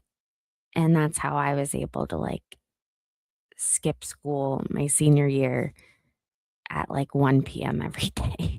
And not every teacher had a key. Correct. And I'm going to talk to you about that. Yes, ma'am. I will say correct because I don't know who had a key. Fair enough. Because you'd only been there for how long? A month. A month. You didn't have a key. I had a key. You had a key. Okay. But it's still faster to use the rock. Yes. Okay, 'cause it's just really quick. Okay. And when you went out to see Mr. Gonzales to get the supplies, and then you went through the crash, and you saw that going on, and you came back inside to get your phone, correct? Correct. And then you go back outside, and then we hear you on 911 with the operator. I'm real curious before we get into those details. Did you realize, what did Mr. Gonzales do? When I was waiting, of course, he wasn't there yet. Can I show you where I was at? Yes, ma'am. When I ran, Please. I was running to help him, so I ran to about right here. I came out of the sidewalk and I ran all the way to here. So that's a good distance. Yes, sir. Because I've been to this location. So you came from the west, and for the record, I'm pointing to the west door entrance and exit, right? Correct. And so you went from the X, do you mind if I'm this close to you? No. Okay, thank you. Okay. You went from here all the way down Geraldine to where the blacktop ends near Grove Street. I ran on the outside of the campus, not the inside. And what's I ran the from the difference? sidewalk. There's a fence. Correct. Okay. And so you came out here and you got to the blacktop here on Geraldine? No, not to the black, I was about right. Okay. And by that time, had Mr. Gonzales showed up by that time? No, sir. I'm outside and I'm asking the teacher to call the front office. I'm in the hallway telling the kids to get inside. When I go into my classroom, that's when I see Mr. Gonzales drive off. So he came in through the U and he drove off. And so at some point, Mr. Gonzales came in and you don't know what he saw or didn't see? No, You have no idea if the government spoke with him? no, I do not. Okay. Do you stay in contact with Mr. Gonzales today? No, sir. Okay. And practically, I mean, you put a rock at the door because you thought the door was locked. Yes, sir. I mean, if you thought the door wasn't locked, you wouldn't have to put a rock at the door. Correct. So you get back inside and we can hear you, and I'm very sorry you went through that. I think we all are. That sounds very traumatic. But we hear you on 911, and you're giving a description of what you're perceiving from that door. Mhm. And so just, may I push it? Yes. And so that west side door, and we'll probably see a picture of it. There's not a big window here. No. It's a door. I don't know which door you came in, and it has a window strip, correct? Mhm. So your view is limited to that window strip, correct? Correct. So you can see in front of you fairly decent, but you definitely can't see to either side without opening the door to check. Correct. Cut Is it an myself. outward swinging door or an inward swinging door? I have Outward. to So if go. if I'm outside the building, I would pull Right. to open it. Right. So is it fair to say that your view from that door was limited? It was limited, which is when the shooter jumped the fence, I could see this way. When I had ran to her and the operator said, "What is he wearing?" I ran back and I'm seeing him, and from where he's getting to the vehicles, that's when I'm going like this in the window because I can't see him anymore. Yes, ma'am. Judge, just for procedural purposes, would you prefer me to ask before I approach every time? Because I might have to come back and forth. No, go ahead. Thank you, Your Honor. I want to make sure it's clear, because I don't know if it's been explained yet. So when you say he jumped the fence, so the crash is here at Geraldine and Grove, correct? Correct. And that's kind of a culvert, and there's a railing here, and he went over the railing into the culvert, right? He went through the railing and crashed into the railing. And I don't want to make you stand up again, but is the fence you're talking about here? No, the fence is right. What fence did he jump? He jumped this fence. Okay, is that the perimeter for the school? Yes. Okay, so he jumps this fence. Now, by this time, you're already back to the door, Yes. and you're on 911 by this time. Yes, sir. And then he's walking. I think you testified previously that he was running, but No, he was walking, right? Have you seen the video from the funeral? No, You have not seen that? Okay. What have you reviewed in preparation for your trial today? I'm sorry, I have seen the video like on the news where they showed some of the Yes, ma'am. the funeral. Yes. And that's something we're going to talk to a lot of people about because the news has shown a lot of these things. Right. And so I'm going to ask respectfully if you could, if we have to take some time, distinguish what you saw at the time versus what you saw later on the news. Okay. Thank you.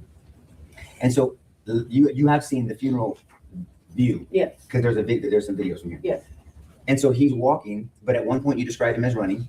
And that's not, it's okay, it's normal to do that, but you described him as running at one point. I don't think I did, but In a grand jury testimony? Maybe, okay, well, regardless, he's coming to the school. You testified that you perceived, because you're looking through the door, you perceived that he was shooting towards the south side of the building. Mhm. Would you also agree that from where the door is, the perception is everything to the left of this door is the south side is towards the south side of the building? Is that a fair Correct, statement? So if he was shooting out these windows, that could be perceived by you, understandably, through that little window of him shooting towards, because it is towards the south side of the building, but hitting these windows. Is that a fair statement? Anything to this side of you is the south side of the building, right? Towards the south side. Mhm. Because this is the south entrance. right, correct, This is considered the east entrance. Correct. There's no north entrance, but this is the north side of the building. Correct. Of the school, and this is actually the front of the school. Correct. Okay, so this is considered the west side of the school. Mhm. And so anything to this side of this entrance appears like the south side. Right. Because it is actually, right? Right. It's towards the south side. Mhm. And you didn't know at the time, but you knew he was shooting, and later you found out that he was shooting out these windows. he was, when he was here, walking here, he was already shooting to the south direction. Right, to the south direction. You just Right. couldn't tell what part of it. Right. Okay, so he was shooting in this direction. Correct. Okay. And we'll ask somebody else about shell casings if there's any evidence of that, okay? And so when he did that, you're in here, and have you seen the video from inside the school? Yes. Okay, and we're gonna go slow on that one, okay? And so while you're on the phone, you are yelling down for everyone to get in their classrooms. Yes? Yes. And is there a system to warn other teachers of incidents like bailouts on the phone? Is it like a texting system? They have a Raptor system, the school district does. Raptor. And was that, but you were notified of you knew about the Raptor system, right? I knew about it, but I wasn't on it. Fair enough. But the purpose of the system is for teachers to text each other incidents. I don't know if they text each other. I'm If gonna they're, object as to speculation. She's already said she didn't have it on her phone. She never got it. So at this point, any testimony about Raptor is speculation on her part. Well, just she answered the question. That's fine. Okay, proceed. But you know that things like a bailout could be communicated between teachers. I'm gonna object as to bail out. I mean, he's got to lay the predicate that she even knows what a bailout is. I was about to do that.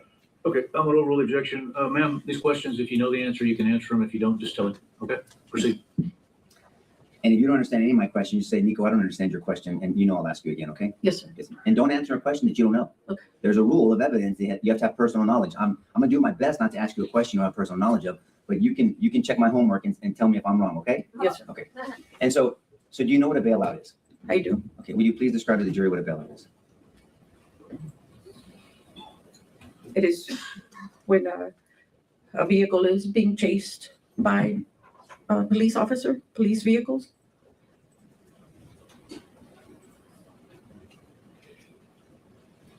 Yeah, I like And this if- attorney. The people being chased get out of their vehicle and run out. That is correct. And that school had dealt with a lot of bailouts. Objection calls for speculation. Judge, if she knows. If you know, ma'am, only if you know. I don't know, not Okay. that school. Okay, but you'd only been there a month. Yes, sir. Okay. But what you do know about that school did not have a full-time officer assigned to it. They did not. And that's not your decision, that's more of a school district decision, right? Correct. Do you know if anybody had complained about that school not having a specific full-time officer or officers? I do not know.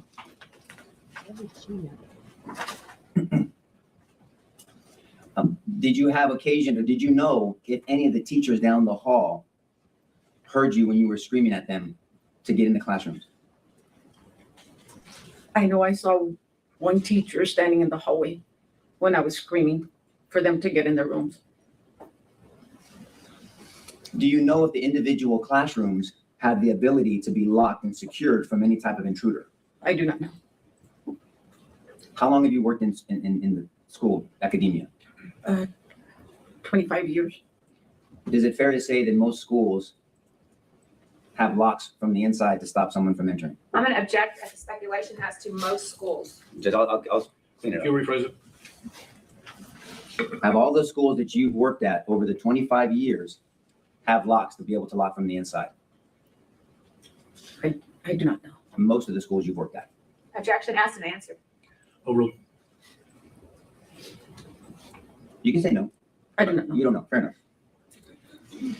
I want to ask you about the specific doors at this school, Robb Elementary. Are you aware that there was issues with teachers locking doors? I do not know. Are you aware that there were issues of doors not being able to lock in the first place, even if someone wanted to lock them? I was not aware. But it was your impression and you fully believed that that west side door was locked. Yes, sir. Did you later come to find out that that door was not locked? I didn't find out until about a year after. Yes, ma'am. That's why I said later. So later on, and let me just be very clear. That's not your fault. You didn't unlock that door, okay? So I'm not saying that or suggesting that in the slightest, but later on you found out that that door had not been locked. Correct? Can you repeat that? Yes, ma'am, I can. Later on, you found out that that west side door was not locked. You were treating it like it was locked, but it was not locked. Correct. And that was not your fault. Correct.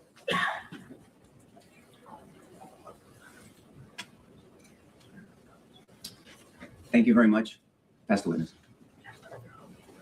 Any more questions? Judge, you may this witness be excused. Subject to recall. No, Judge. Okay, ma'am, you are released from the subpoena. You're not subject to recall. Thank you very much. Thank you. Next witness. Mr. Hill? I think we're all really done. Poor lady.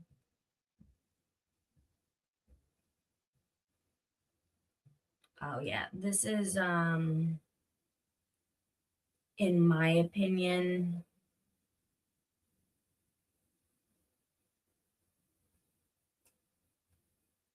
not it.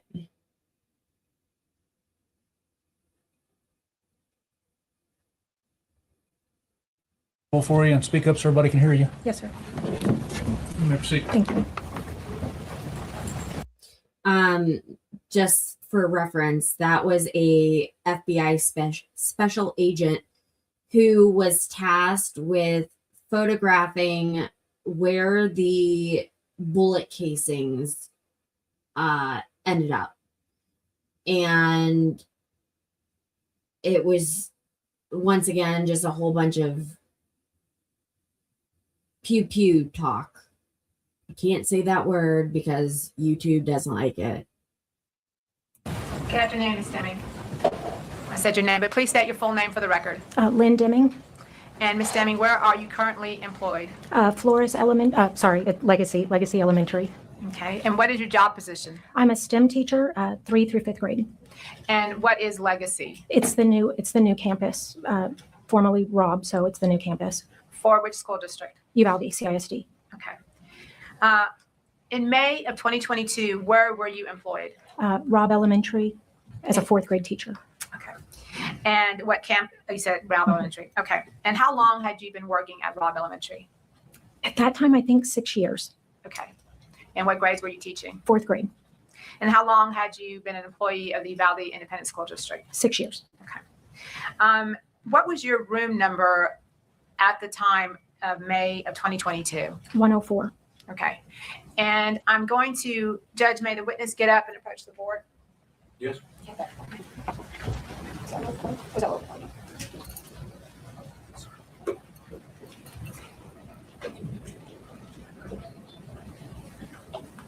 I'm going to ask you to show the jury on this board.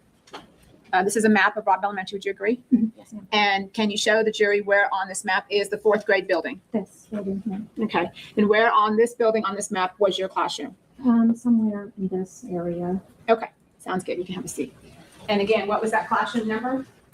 104. 104. Now, have you received training as to lockdown procedures? Yes, ma'am. And can you explain to the jury and for the record what those procedures were in May of 2022 for the Uvalde Independent School District? Lights lock out of sight. So you lock lights out of sight. Sorry. So you lock your door, be sure your door's locked. You turn your lights off and cover your windows and you hide.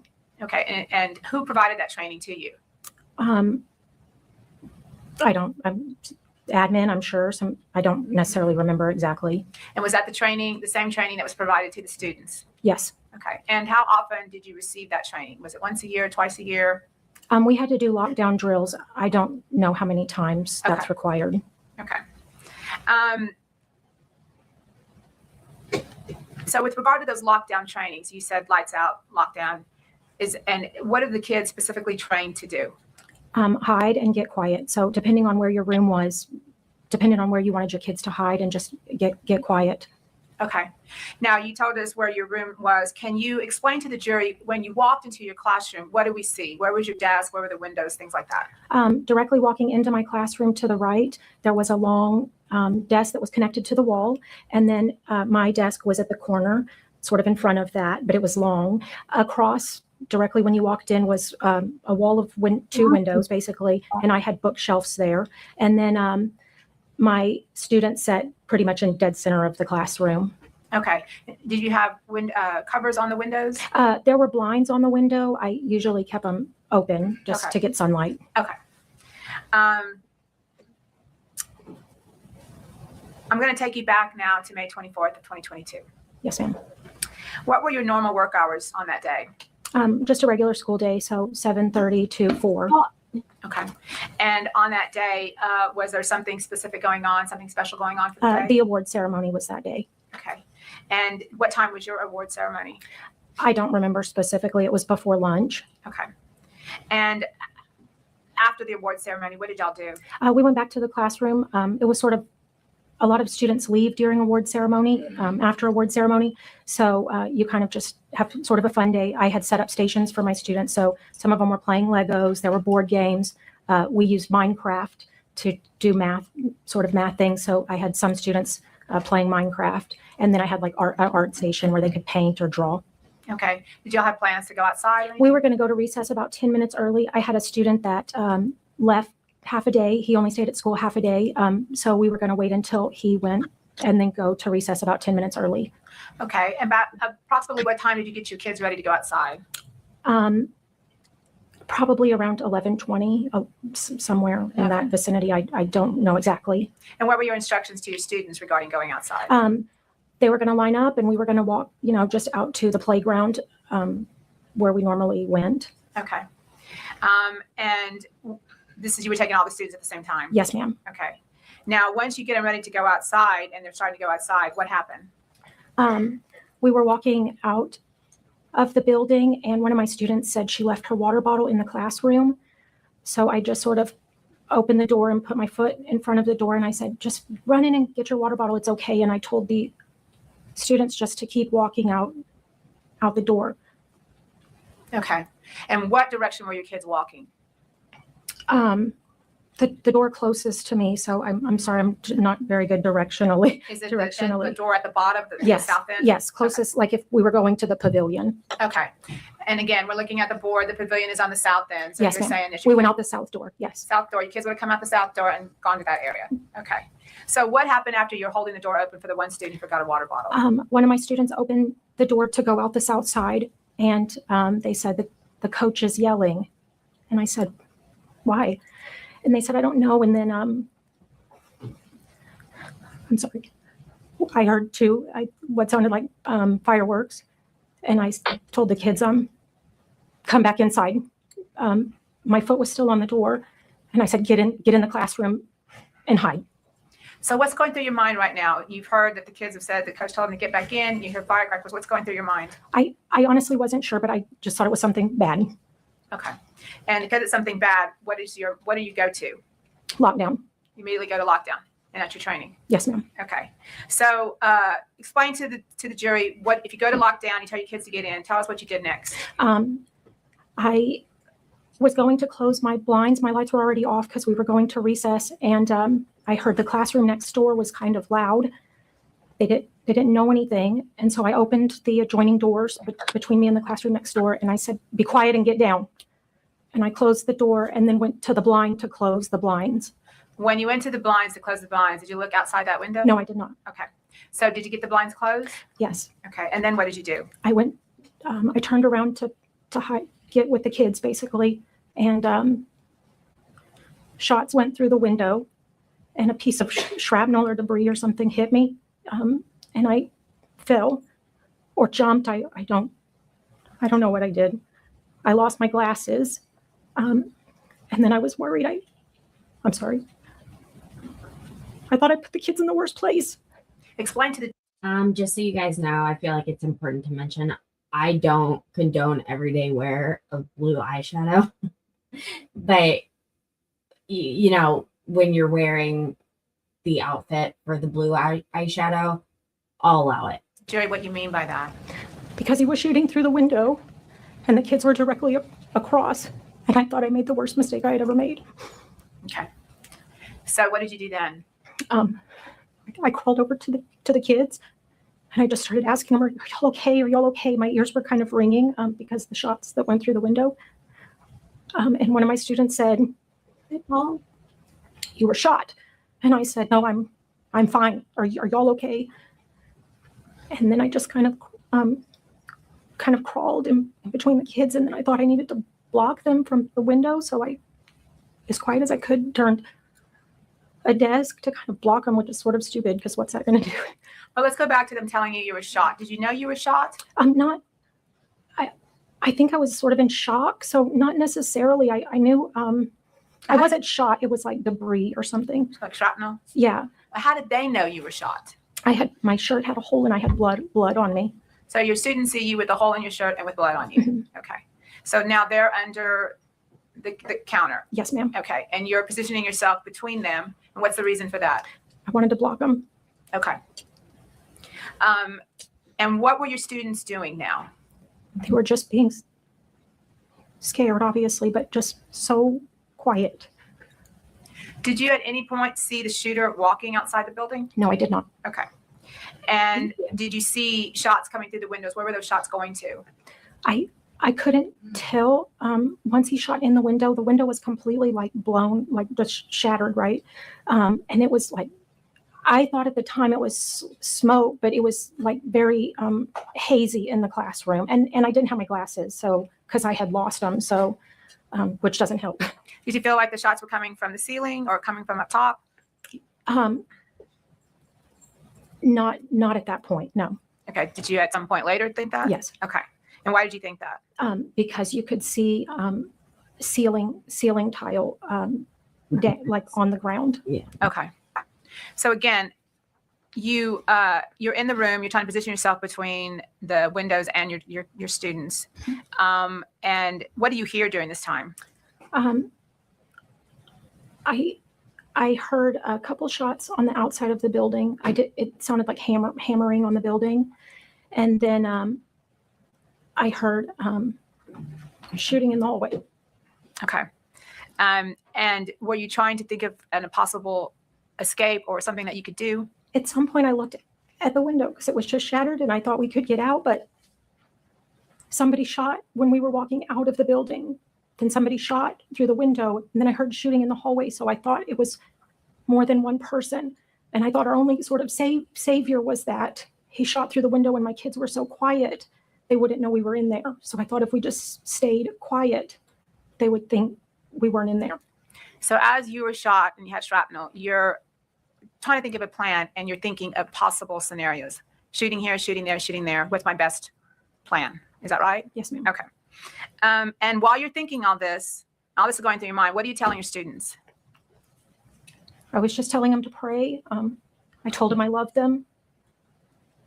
And I just kept saying, like babies, I love you. Just pray, I love you. Okay. I wanted to tell them it would be okay, but I wasn't sure. And I just wanted the last thing they heard was that somebody loved them. So I think I said it a million times. I just kept saying, I love you. Okay. At some point, did you think about your own children? Yes. I messaged my husband and I said, somebody's shooting outside the window. I love you. I'm sorry. Tell the kids I'm sorry. Explain to the jury why you felt that you had to say you were sorry to your own children. I thought if I didn't make it, that my kids would just always think I chose my job over them. Your job being what? Teaching. And protecting those students that day? Yes, ma'am. Did you eventually get out of your room? Yes, ma'am. Okay. And who got you out? Do you remember? I don't necessarily remember. They looked through the window because it was, like shot out. And they had, I think just a short sleeve shirt and like a vest, Okay. And they asked, is anybody in here? And one of my students said something and I was scared because I didn't know if it was who it was. And I said, shh. And then they kind of peeked around and said, is anybody in here? And I said, yes. And so I just started lifting kids out of the window, and the people on the other side, I don't know if it was officers or border patrol or who, but would help me pull the kids through the window. Okay. Now, Ms. Deming, you said you're still teaching. Yes. What grade? You said for the 2021, 2022, you taught fourth grade. Yes, ma'am. For the 2022, 2023 school year, what grade did you teach? I moved campuses. I wanted to stay with the students. I wanted to move directly to fifth grade, but they didn't have a position. So I moved to sixth grade, but I got to be on the campus with my students. And that was intentional? Yes, ma'am. And for the 2023, 2024 school year, what grade did you teach? I taught fifth grade. And again, that was? I got to be with the students. Yes, ma'am. Okay. Going back to your students in that classroom on May 24th of 2022, what is your opinion of those students that were there with you? They are the strongest, bravest people on this earth, on this whole earth. And why is that? They were just so brave. They did everything perfect that day. And I just am so thankful I got to be a tiny part of their life. Pass the witness. Can I come? Please. Ms. Deming, is that Deming? Yes, sir. Can you please spell it? DEMING. Thank you. The only reason I ask you that is because you know that, as you probably know, there's been a lot of reports generated and written about this, and they kind of consistently spelled your name as Daring in the Yes. reports. Is that common, or is that a maiden name? Or? I am that or Deming with 2 M's, so it's pretty common. Sure, because I guess one M may look like 2 R's. Yeah. Well, my name's Jason Goss, and I represent Adrian. And you know, have you ever testified before? Not like this, no, sir. Sure. And, you know, a lot of people may expect that when it comes over here that we're going to be mean to you or disrespectful. And I just want you to know we're not. I mean, honestly, what you did with those kids, I admire it. And you said you were lucky to be a part of their lives. I think that they were lucky to have you, right? Because, and I want to start with that training. The training that you're talking about, that's a training that's given to teachers and given to students to say, look, if something like this ever happens, you get in a room, you turn off all the lights, you be quiet, try to block the door like you were, as best that you could. And really try to make it seem like nobody's in the room, right? Yes, sir. And in fact, that's kind of what you were saying too. You're like, at the time that you think multiple people are coming in, you're saying, please, just hopefully they think nobody's here, right? Yes, sir. And those trainings, and it's important, you know, I think the reason that they have that is because it's been shown that it can save lives, because people, potential shooters or people wishing to do you and the children harm will pass you up, right? And so one of the things you said, because I mean, you can't imagine how hard it would have been for your kids to stay that quiet for that long with that going on, right? But Yes, they sir. did. Yes, sir. So as far as that training though, I think the prosecutor asked you who gave the training, and you said you thought it was like administration or the school. Were these civilians or were these people in like police officers? Who gave the training? I honestly, I don't remember specifically. Okay. Do you ever remember, because I'm sure you've had a few of them, do you ever remember just in any of these kind of trainings, police officers being present at the trainings, or is it typically like school administrators or principals or vice principals or other people who come in as, you know, I guess? Sometimes campus police might be there, but I want to say normally it's just our administration. Sure. And And at Robb Elementary, at the time that you were working there, you were aware, and we've heard it from others, but you were aware that there was not a police officer actually assigned to that campus. Yes, sir. And so I guess the way that they handled Robb, as far as the school district did, is that there would be police officers assigned to the high school, and then they would come, I guess, periodically at some times to check up on the elementary school. Is that how you understood it? I only remember one officer ever coming to our campus. Okay, Not necessarily one time, but I only Sure. remember one ever coming, sporadically. sure. And for whatever funding or whatever else, it's, we don't necessarily know why, but the part of, because you were there for a few years, 6 years. Yeah, roughly. Yeah, sure, 5 or 6. Was ever part of it when the officer would come? Was there ever any situation as a teacher where other teachers would get, not in trouble necessarily, but reprimanded for not having their doors locked? Do you remember any kind of time that had occurred? I never did. If another teacher did, I wouldn't know. Right. Yeah, and I wasn't suggesting that you had been, but I guess the idea would be that, maybe, was there ever a situation where teachers would text each other saying, hey, the police officer's going to come, make sure everybody's door's locked or anything like that? Did you ever get any communication? No, sir. Okay.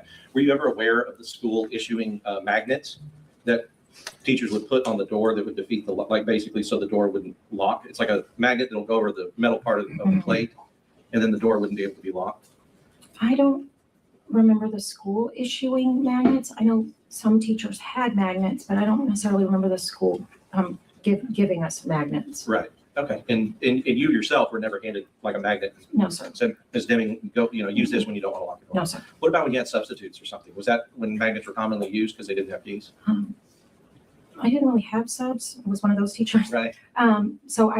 Hey guys, this is a really good time to remind you and politely ask that you please hit the like button and make sure that you are subscribed to my channel. I do this every day, Tuesday through Friday, that is, starting at 3:30 p.m. Eastern. And I'd love to have you as part of my chat. Thank you. I'm honestly not sure. Okay. No, that's fair. I appreciate you answering. The coach, I guess you said that as you were taking your kids out to recess, that the coach would, one of your students informed you that a coach was yelling. Yes, sir. Do you know which coach that was yelling? At the time, they just said coach, so I thought Coach Gonzales, but I do not know which coach was yelling. And I guess, did you ever, because this I pictured, Yana, can I get in the well for a second? Yes. Thank you. I pictured it kind of like you're going out. You guys are going out. You're trying to lead your class out of that door there. Yes, sir. All right. And I picture it like you're going to lead them out. One kid leaves a water bottle. And so now you're going, okay, you go Yes. here and you go here. Yes, sir. And you're kind of in the hallway. One comes back in and says, hey, coach is yelling. Did you ever make it out to see like what was happening? So No, you kind sir. of stayed in that middle ground right Yes, there sir. between the student going back and the students going out. Yes, sir. And then told them all, get back in here. Okay. When you heard what you thought sounded like fireworks. Yes, sir. I guess one of the things that you said was, that I guess y'all were planning on doing recess a little early. Yes, sir. Was there any reason for that? It was just fun. Yeah. A cool teacher It was brings just, kids out to recess early, but like I know we've heard other testimonies, and you said yourself it was a special day. And did any of your kids go home after the ceremony, or did they all stay with you? I had about 4 students that went home after the ceremony. And was that been a typical and common thing? No, most of my kids wanted to stay with me. A lot of classes had way less students. After listening to your testimony, I can understand why. But I guess the idea is, did you know that it was common maybe for, I guess in your school at the time, was it just generally known that, hey, after awards, your parents want to take you to go eat pizza and go to Chuck E. Cheese or whatever, that you can do that. And, we're not counting you absent, and we're not. Yes, sir. Okay. And so in these kind of special end of the year days like that, there may have been less kids at the school, thankfully, for that Yes, sir. reason. Yes, sir. But that wouldn't have been an everyday thing. Parents can pick them up half day. No, sir. Right. Okay. So would you agree? So I don't know. You were obviously going through, one of the most traumatic things anybody can go through, right, at the time. So I don't know if you know what this looked like, but when you had the lights out and when you had your students down and when they were all being very quiet and very gray, would you agree that it would appear as if your classroom was empty? I thought, yes, sir. Right, because that was the purpose, is to make it look like nobody's in there. You said when they finally got you out, they get you out through the window, the window's in the back, Yes, sir. and you and the students, and you're helping bring down the students. And those were officers that were helping you guys get out, right? Yes, sir. Did you know at the time that the monster who had hurt the kids in 111 and 112 was dead? No, I did not. Did you know if he was alive? No. Okay, so did the officers who were getting you out have a sense of urgency about getting you to safety and the children? They pulled us through the window and said, run. Right. Suggesting that the threat is not over. Exactly. And so even though you may not know for sure, all the clues around it told you that. Yes, sir. Yeah, and so you, I'm sure, and felt that you and the children were still in danger, and everybody around you were still in potential danger from whatever was going on. Yes, sir. Right. Did you know that one of those officers pulling the kids out of the windows over there was Adrian? I didn't remember anybody. I mean, I knew people were pulling us out. I did not know who it was. Right. And so you would agree that those officers that were doing that in your room and the rooms next to it, because the other rooms were getting pulled out too, right? Like down that row, they were pulling the kids out and the teachers who were in those rooms. Yes, sir. And you'd agree that those officers were doing a good thing. I was thankful. Right. And Adrian, as part of those officers, would have been doing a good thing trying to evacuate the kids and the teachers out from further danger. Yes, sir. I'll pass it. Now the question, John. Recall? No recall from the state. Oh, Judge, no, we don't need her subject to recall. You're excused. Thank you very much. Not subject to recall. Okay. Your next one. The state calls Nicole Ogburn.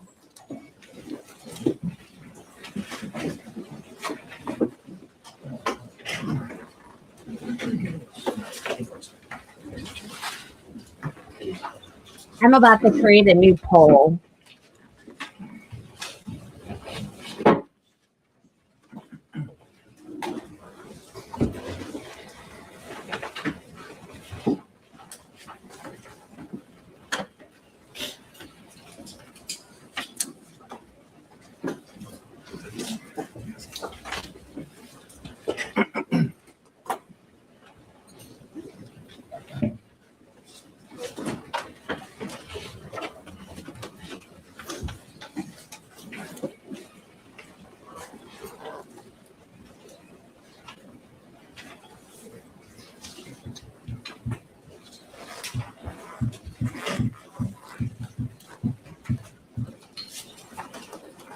Good afternoon, ma'am. Would you come on up to the bench, please? Raise your right hand for me.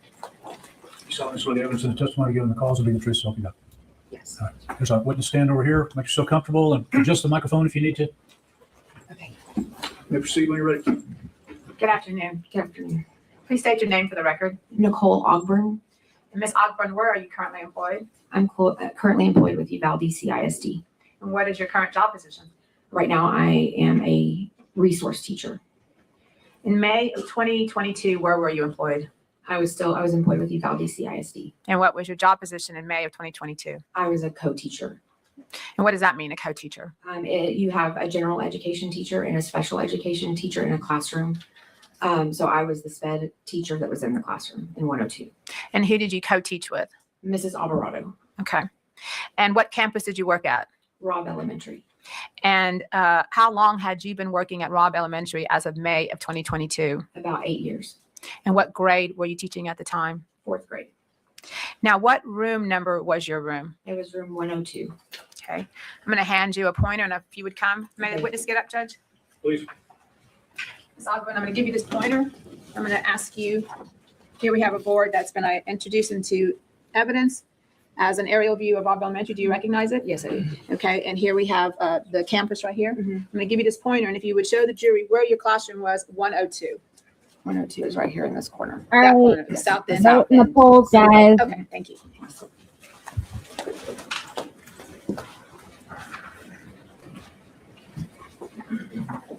Now, did you begin the year at Robb in the 2021-2022 school year? Yes, ma'am. Okay.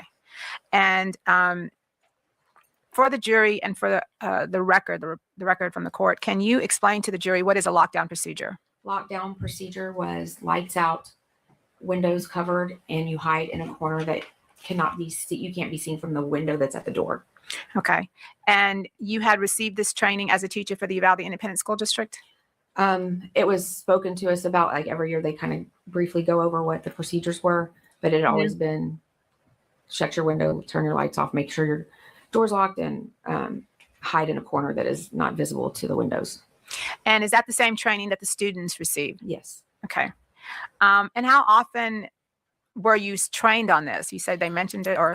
Well, we did a training for teachers. Usually they would mention it during our PD days before school started. And then throughout the year, we'd have lockdown drills and fire drills and all, practice all the drills that we had. And who would provide the training to the students? Usually it was just our staff at Rob that would go back over it, or actually us that would train. I'm sorry, didn't realize you said students, but usually us. So we would, before a lockdown practice drill, we would tell them, okay, we're going to have a lockdown practice drill. This is what we're going to do.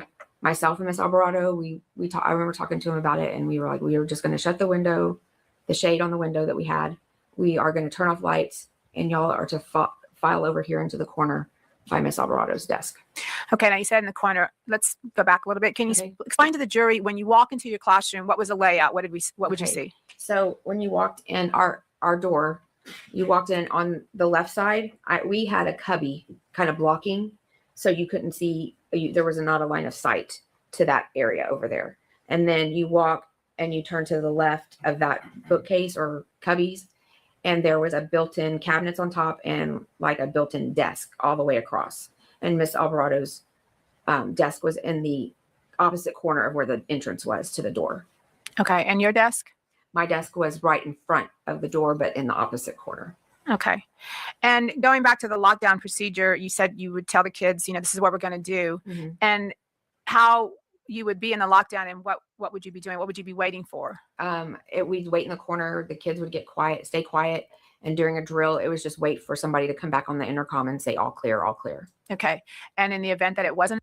Have you guys liked the stream yet? If you could just hit that thumbs up for me really quick, that would help me tremendously with my algorithm. Thanks, guys. The drill, what would you wait for? They told us to wait until law enforcement comes and announces themselves before you leave your room. Okay. Now I'm going to take you back to May 24th of 2022. What were your hours that day?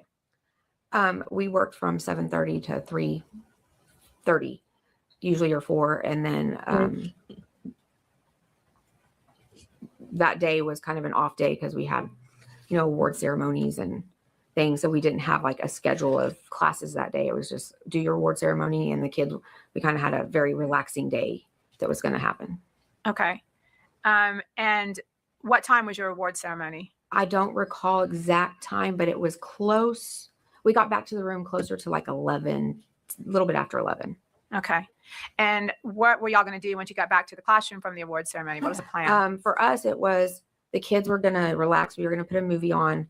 We were allowing them to go in and out to go to the bathroom because we had been in the wards and they were all excited. And so we told them, if you need a bathroom, ask us and just go ahead and go, and we'll start the movie in a few minutes.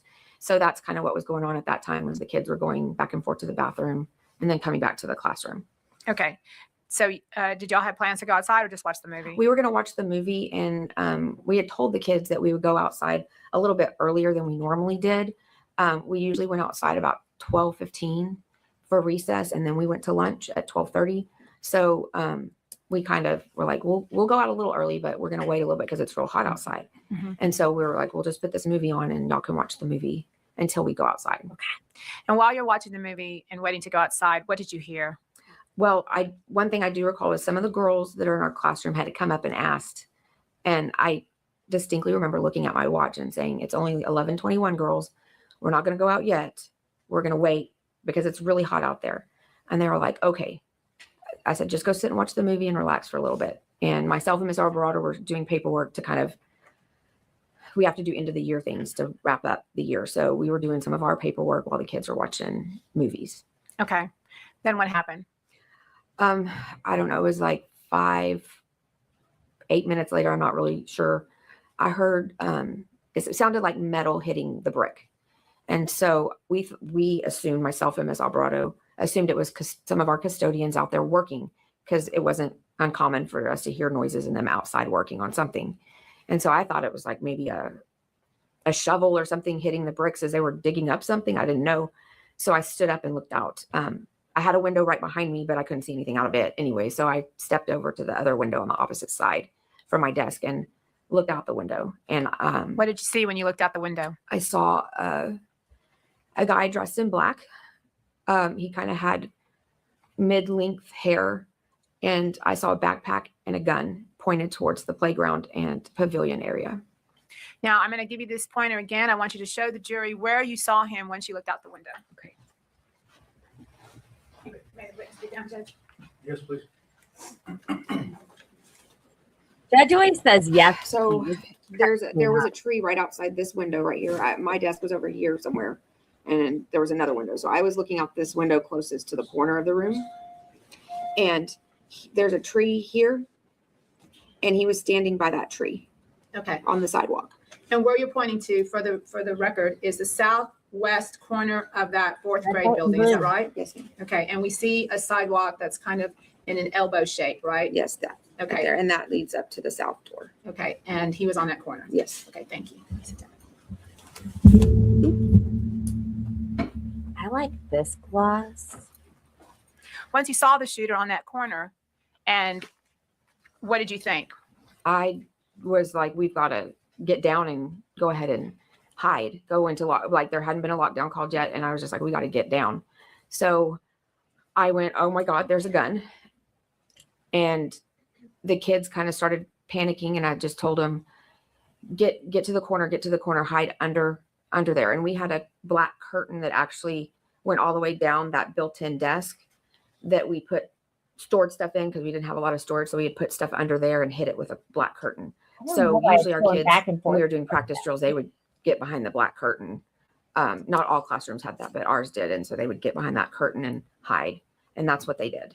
Okay. And what did you do when she said that he has a gun and you told him to get down? What did you do? Miss Alvarado had left her keys on the desk, and we had not locked the door that day because we were like, it was very relaxed. We were waiting for all the kids to finish going to the bathroom.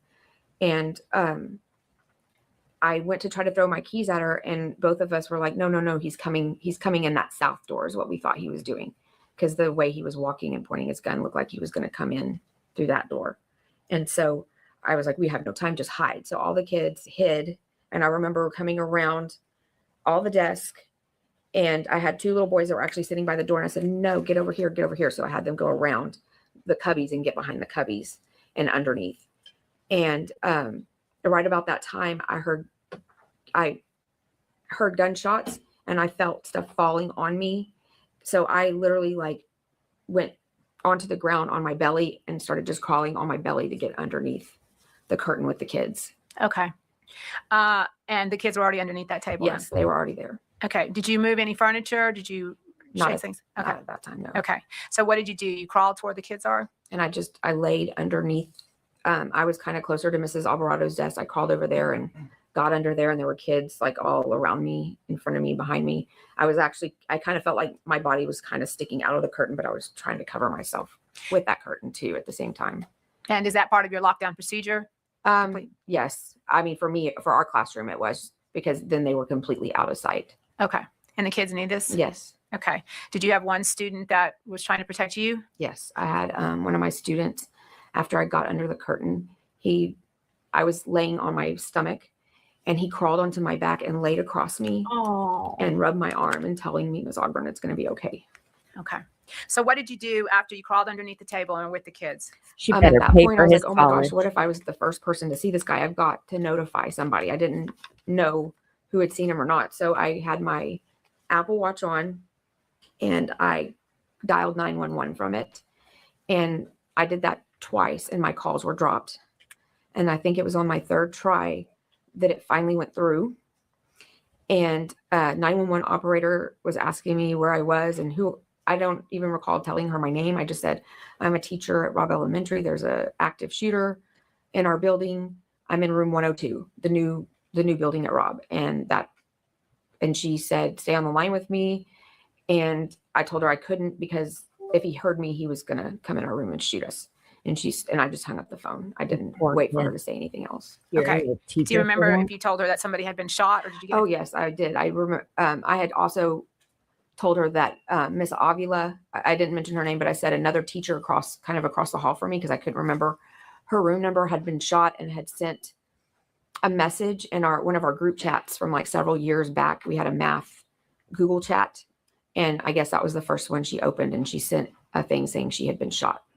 Now, where is Miss Avila's room in relation to your room? Her room was just like diagonal from my room. There was one room across from me, and then hers was the next one over across the hall. Okay. Now, you said you call 911. Yes. Okay. And you would recognize your voice on that tape, right? Yes, I would. The state would. Okay. The state offers exhibit number 10 into evidence, which is the 911 recording of Miss Ogburn. The state would ask to publish that 911 recording to the jury. Please.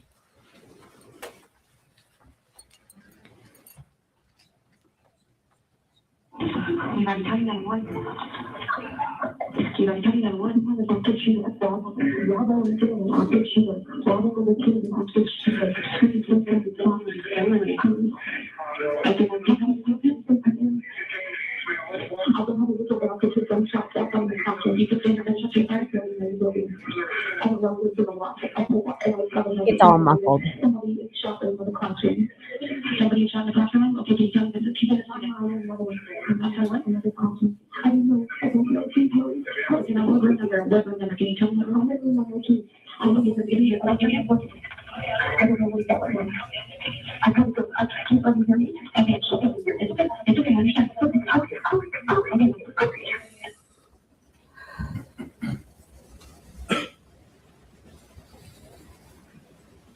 I want to be real specific about why you hung up and why you told her, I can't let him hear me. What was your thoughts about that? Because I really thought he was still in the hallway. I had heard a door kind of shut, and I thought it was him coming in that south door, so I was scared he was right outside. And he was going to come into our room, and I didn't want him to hear me. Okay.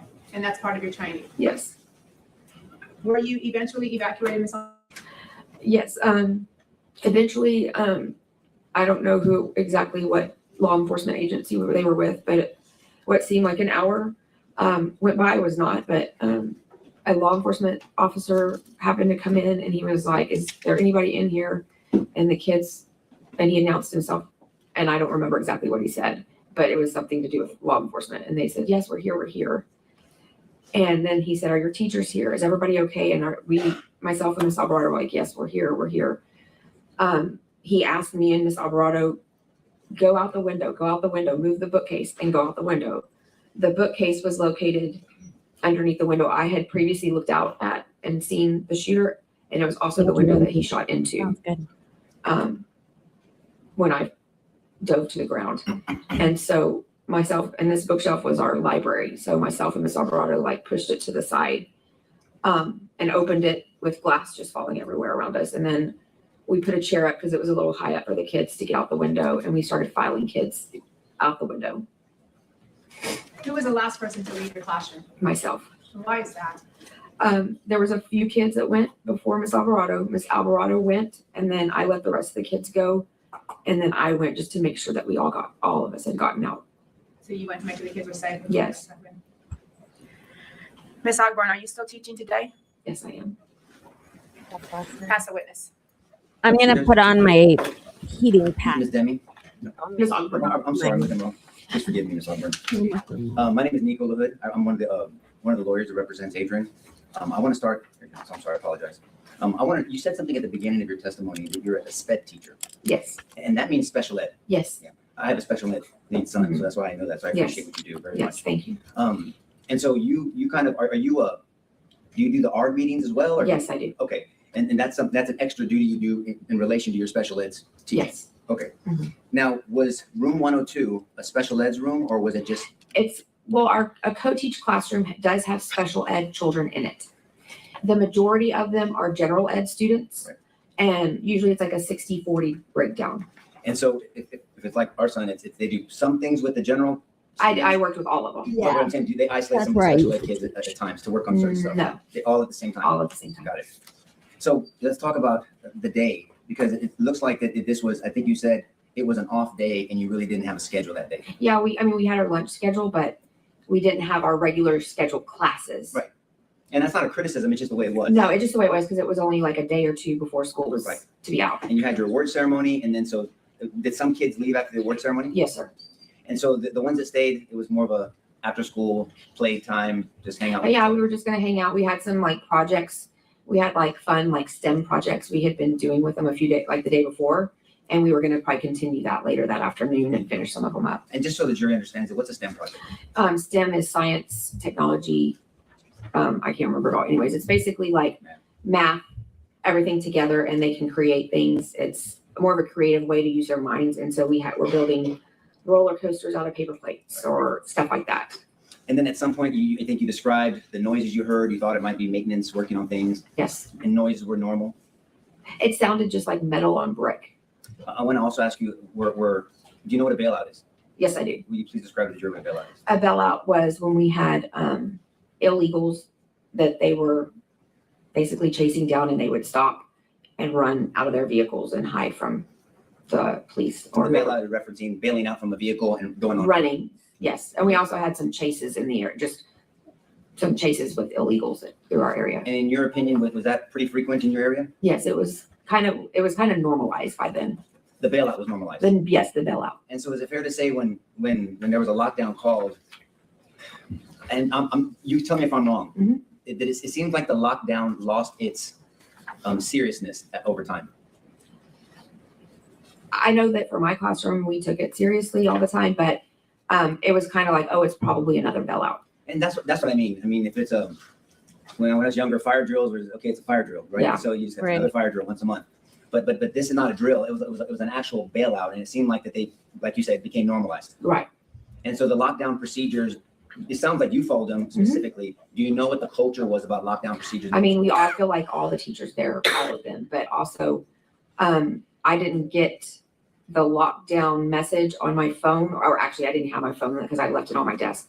And on my watch was a text message, and then I recall maybe an email coming through, and that was like 11:36, somewhere in there about. 11:36, you got the lockdown message? Yes. Are you aware that he entered the building at 11:32:58? I was aware after the fact, yes. Yes. From watching videos, yes. Right. And when you say watching videos, and we've kind of had to deal with this with all witnesses. Yeah. Because it's been so publicized, everyone has seen stuff outside of your experience. Correct. Can I humbly ask you to try to focus on, and it sounds like you did a great job, focusing on what you were thinking and what you experienced at the time versus what anybody saw after based off of. Yeah, I know. How I was feeling at Yes, the ma'am. time, Yeah. I was very, very nervous. I had several like other people trying to call me on my watch, and I just said, one of them was my husband. I said, I can't talk. There's an active shooter in my building. I hung up. And when you describe the lockdown, and there's two aspects to it, right? And I think they're broken down into hold and an actual lockdown, right? Yes. Hold means hold in place, don't go outside. But you can continue teaching and doing your regular activities. Right. And then the second one is, okay, this is more precautionary. This is the lockdown. The lockdown portion of it is where the lights lock the door and hide. Correct. Now you said something, because I want to get to the culture of door locks in a second. You also mentioned that I think the government asked you about if you guys went over these procedures, and you said they briefly went over them with us. Yeah. Every year they kind of briefly go over it with us to like refresh us. Like, this is how you do each of these things. But like the state, and I don't know how many times a year it is, but the state has guidelines on how many times we have to have these drills. Do you recall how many times the school had them? Oh, we had them. I know at least 2 or 3 of them that year. Okay. Lockdowns or the drills? Drills. Okay. Drills. And so they would briefly go over them with you. And then one of the things about, as we've all gotten into this horrible incident, it seems like you're taught and the children are taught, and I understand, we all get it, to be quiet. Yes. But if you would know, if everyone is quiet inside, if somebody's outside, there would be no way for them to know if anybody's inside if they don't know the schedule. Is that a fair statement? Well, yes and yes, but also if you don't know the procedures, you don't know that we're supposed to be in there quiet. Agree. But also what we have found out, and I want your opinion about this, your school was not assigned a full-time officer. No, we didn't have enough officers at that time to have one at each school. And this is not a criticism of you, you understand? Right, no, I understand. I'm just saying, do you know if teachers had been requesting administration to have a full-time officer? I don't recall that. Okay. But the fact remains is there was not a full-time officer that was at our campus all the time, correct. Now you talk about locking the doors. So every teacher was given a key to their door, correct? Yes. There wasn't a kind of key fob of No, badge. no, that we had none of that. Right. And were there some teachers that used a magnet to make it easier for substitutes that didn't have keys? I recall seeing some on some doors, but I didn't know if they used them or not. Okay. But that was, the teachers got a key, but substitutes didn't get a key. That is correct. Do you know, or do you have an opinion on the policy of the external doors? Because there was a policy that the external doors were supposed to be locked at all times. A few years before this, I do remember it, like one of our principals really enforced it. But we hadn't really heard about locking all the doors, but the west end door was always locked that went out to the teacher's parking lot. Do you know now that on this day, unfortunately, that door was not locked? I do know that now, yes. But policy wise, it was supposed to be It was locked. supposed to be locked.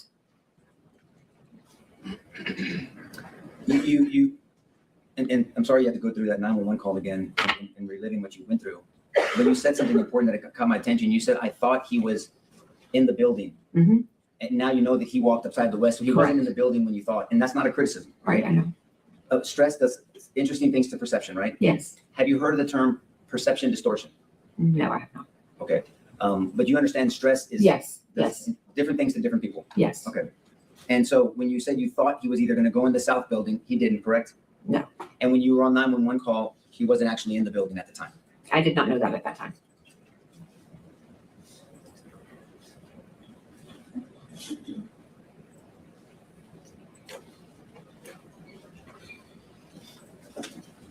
When you were on the phone with 911, you were hearing multiple shots?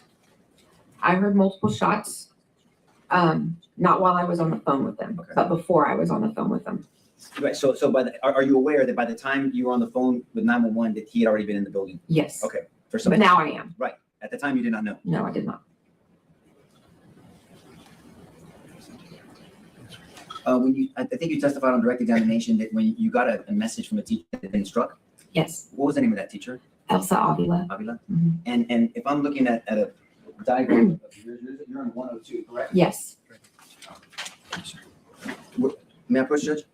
Yes. Just for me. Okay. Have you this close to you? Yes.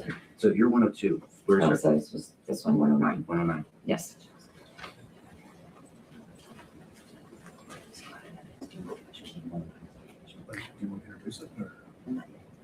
Let me just say it. I got another one. I just wanted to make sure. 109. Yeah, I'm good. Every needed it. Sorry, guys. If you guys are saying something, I'm looking at something to bring up when this is finished.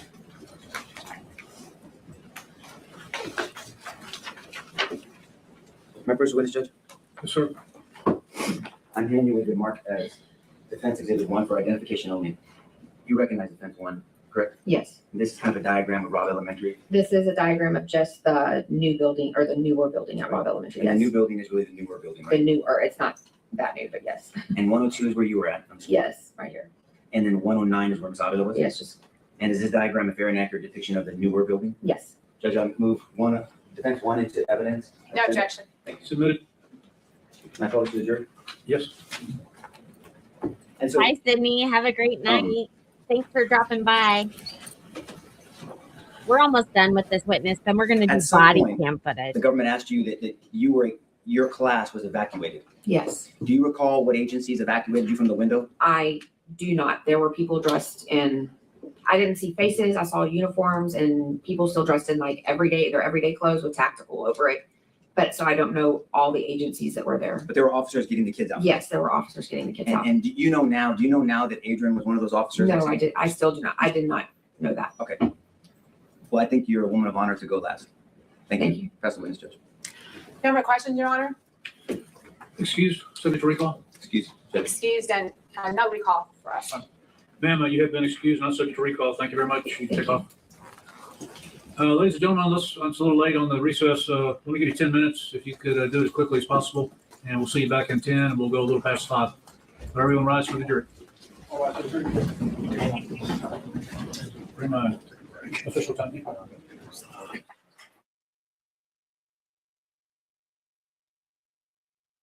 Hopefully, we'll see you tomorrow.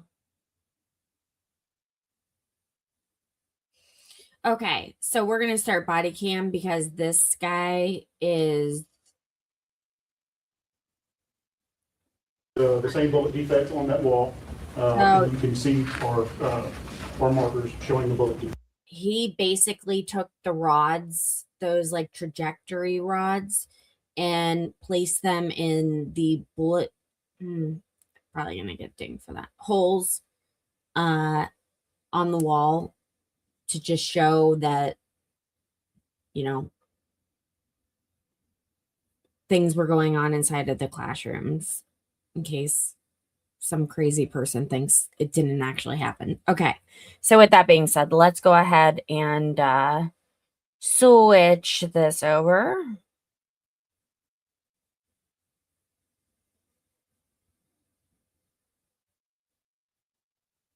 All right, I will advise you, warn you that the very first guy has, I don't even, it might be like acid reflux from anxiety. That happens to a lot of storm chasers that I know, or like me, a post-nasal drip, which I take medicine for, but it drove me crazy listening to this guy. But it's important, so we're gonna deal with it. Which building?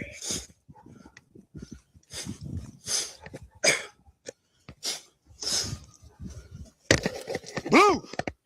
Come up with me! Come up with me! They got shots fired in the building! Hey! No! That could have been COVID. Shots fired in the building! I heard somebody say someone was shot in the head! I don't know! They haven't said anything!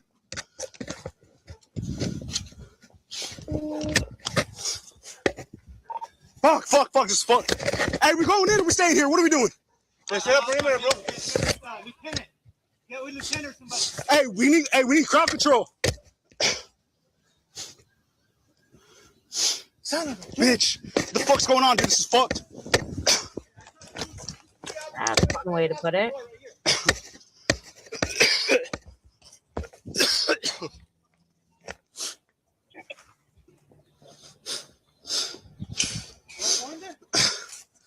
Why did you come around? We're here fucking make sure we got covered, man. Hey, Kevin. Thanks for joining me. Breathe, Justin. Come on.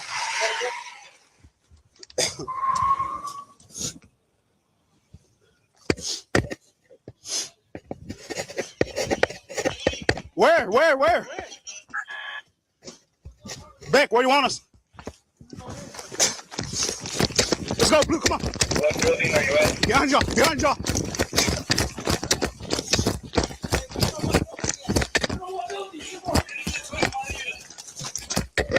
I got something to share. Okay, before I share the rest of this, you guys. So I think this is important enough. Today during trial, and there's a reason why I don't show you today's clips. I need to go through them first and make sure they're not super boring, and I'm just keeping it very high level and giving you guys the information that you need to know to be informed and be able to talk with people about it and in a professional and knowledgeable way. With that being said, because you're probably going to hear about it, there was another disruption during the trial today, and I just copied what the judge said, and I'm going to post it in the chat. It's probably going to go into like two comments, but if you are watching, look at what I'm posting in the chat right now. Yeah, it went into 2 comments. I want this case to go to verdict. Any further outbursts will just echo the attempt for another motion for mistrial, Harley said. So please think about that. We're trying to get this case to the jury, and these are not helping. Soon enough, if this continues, I will have no choice but to grant a mistrial. So please think about that. That's crazy. All right, we're going to continue, but just so that's on your radar. And that's never a good look. Never do that. Never do that. I know these people are mourning, but never do that.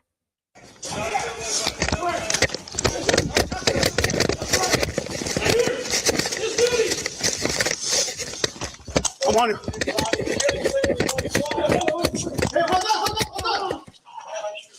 It's Tony right here, bro. It's Tony. We got he's armed inside this building. The building. Hey, watch windows. Watch windows. Get cover. Hold it. Watch that door. Juan, watch. I got rifle behind you. Fuck.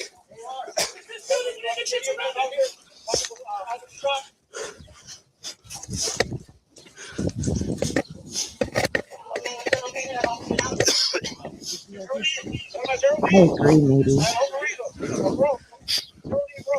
I love this Where's guy. he?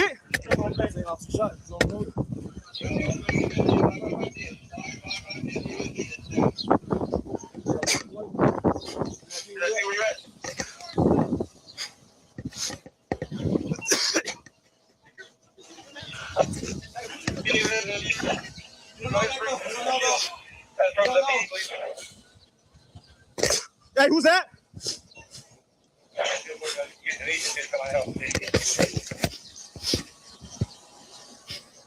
Hey, Juan, watch that window to your left.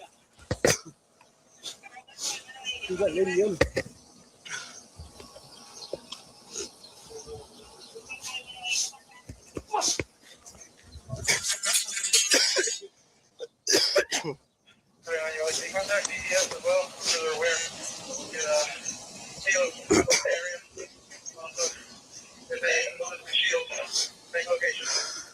Bro, what the fuck's going on here?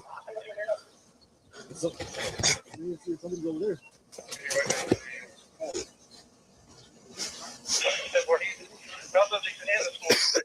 On the west building. He's contained. We got both walls to this side of the building at the time. I think it's after the block. One of the offices. Phone? Yes. What do you need?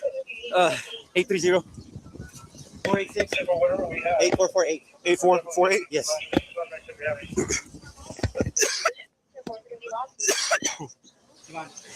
Sure, we have a house. I haven't got to it.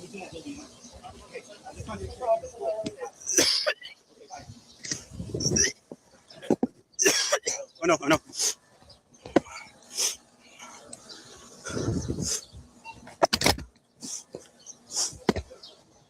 Hey, I love you.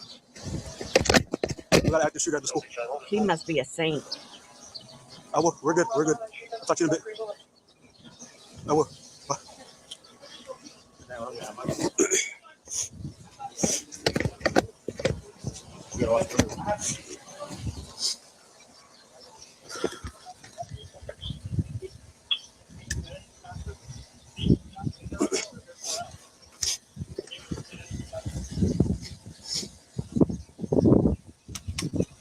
Fuck, man, I hope this guy didn't fucking shoot any kids, bro.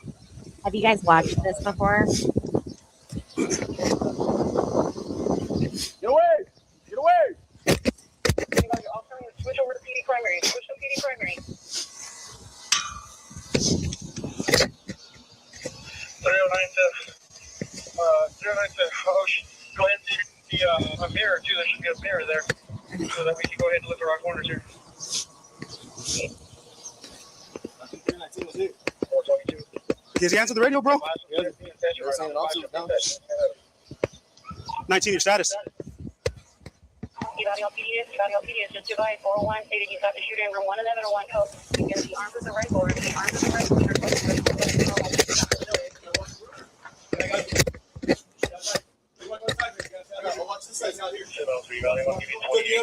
I got rifle.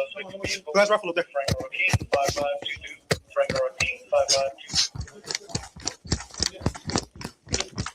What room? What room? Down that hallway, second door to the left.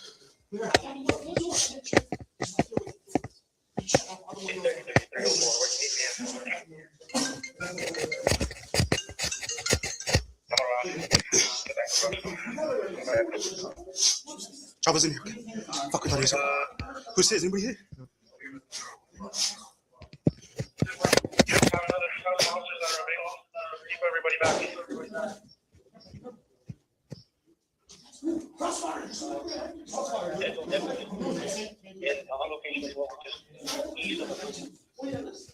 Hey, watch that back window. Someone said to watch from the back. Shut out the windows.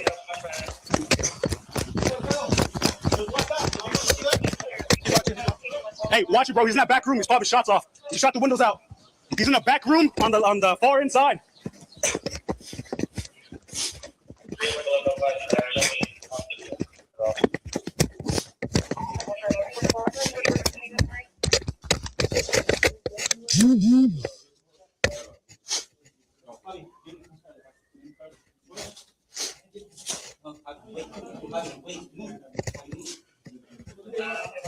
There we go.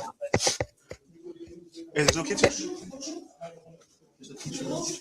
You want to get out of here or you want to be in the room?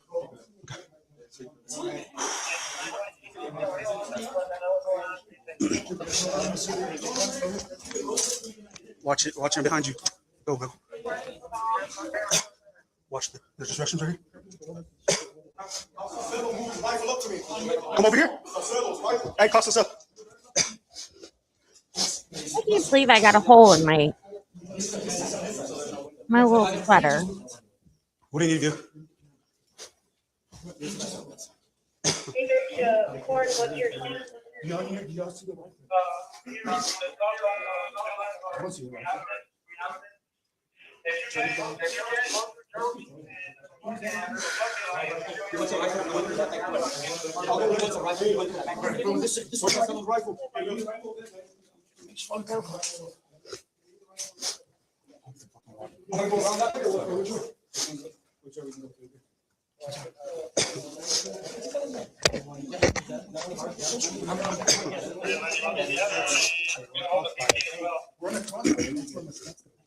You're in the crossfire of the right one.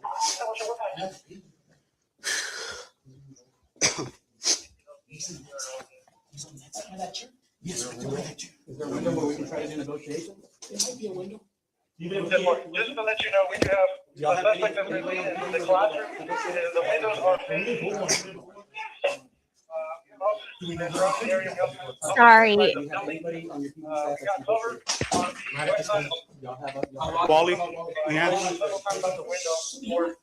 People like Diane, I can't answer your comments and show the video. So please be just know that I'm trying to respond to messages, as are my my mods, but right now is actually a very busy time for my mods.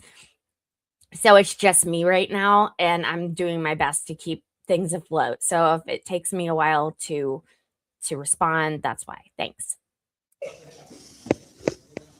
who's watching it back there? Thank you, Nikki. I know you're on your union mandated break. Hopefully Jim laughed at that. Hey Jay, it matter after they think is in there. Huh? Is this a stop? No, I don't know what this was.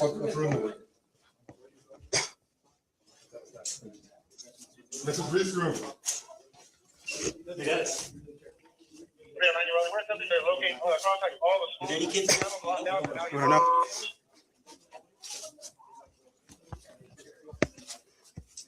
Hey, Staff Sergeant, watch your finger if you're gonna pull the trigger there. I don't want you to lose your finger. We got one shield. Never go.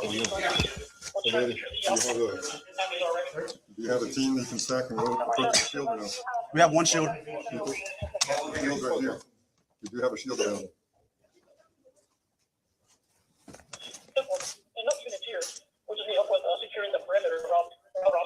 We need a bullhorn first. They just, I don't know if you want already have access to communications in the classroom.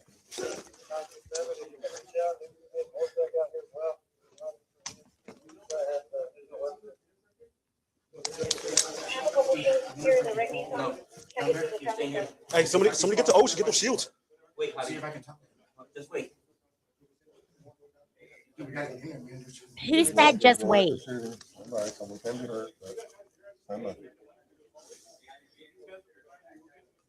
Eddie, do you have a stack of things together to finish the program?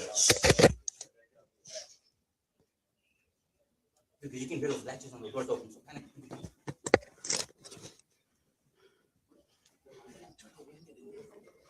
We all want to get in there, Javi. We all want to get in there. Trust me. Hosh says she has shields. She can't get through the traffic though. She needs to get up here. Have a shield right there. I can't hear you, bro. Yeah, they need a long arm over there. They should be coming in.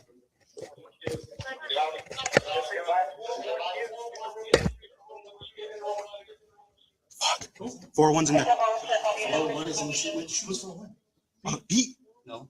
Pete over there. Yeah, that's. Pete is not with the shooter. 401 is not with the shooter. No. Javi, come on. Javi, come on. Holster. I don't want to leave. Fine. Fine.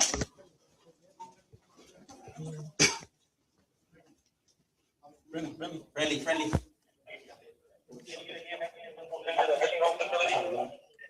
Who's it?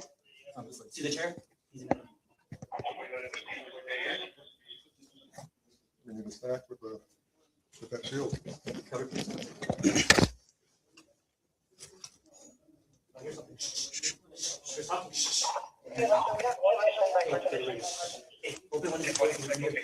Pete, watch it. Pete, goddamn.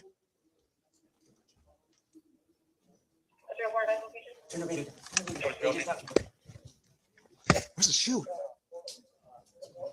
All right, guys. I need to see if I can take my dog to the vet tonight. She's throwing up more. Let me make a call. I'm gonna keep this on.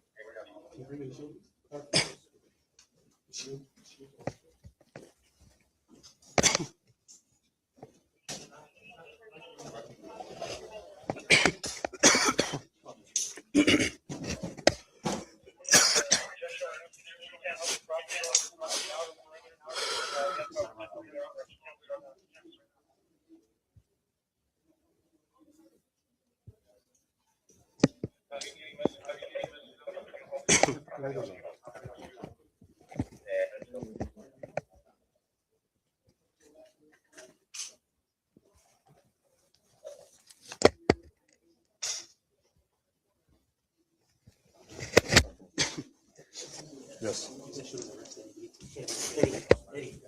Eddie. Hey, hold on. We can move that. Hey, he's on the phone with Pete. Hold on. He's inside the room. No, he's not. He's outside. He's not.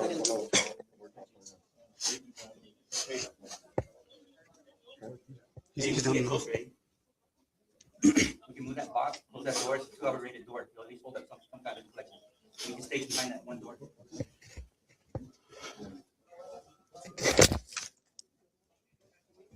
That will at least remove us from the crossfire. Huh? Negotiation.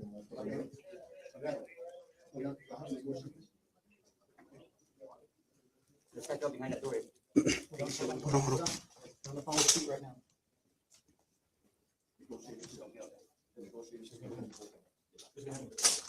Negotiate here.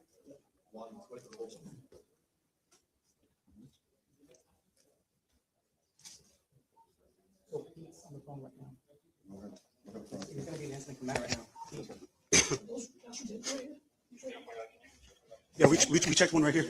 It doesn't. That might still be there locked down, so we turn off the lights.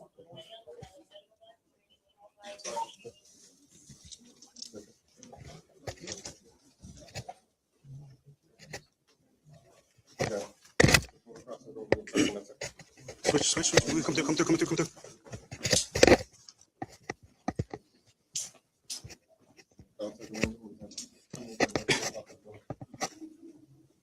There's teachers. You're having presentations, so that's what they're.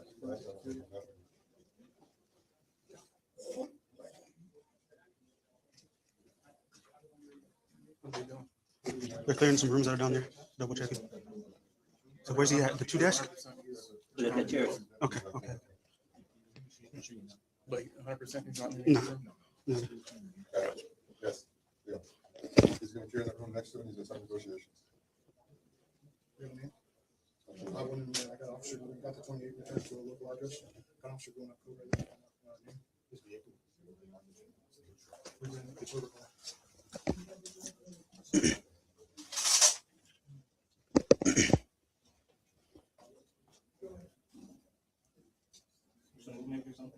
There's a door down the hallway, door down the hallway.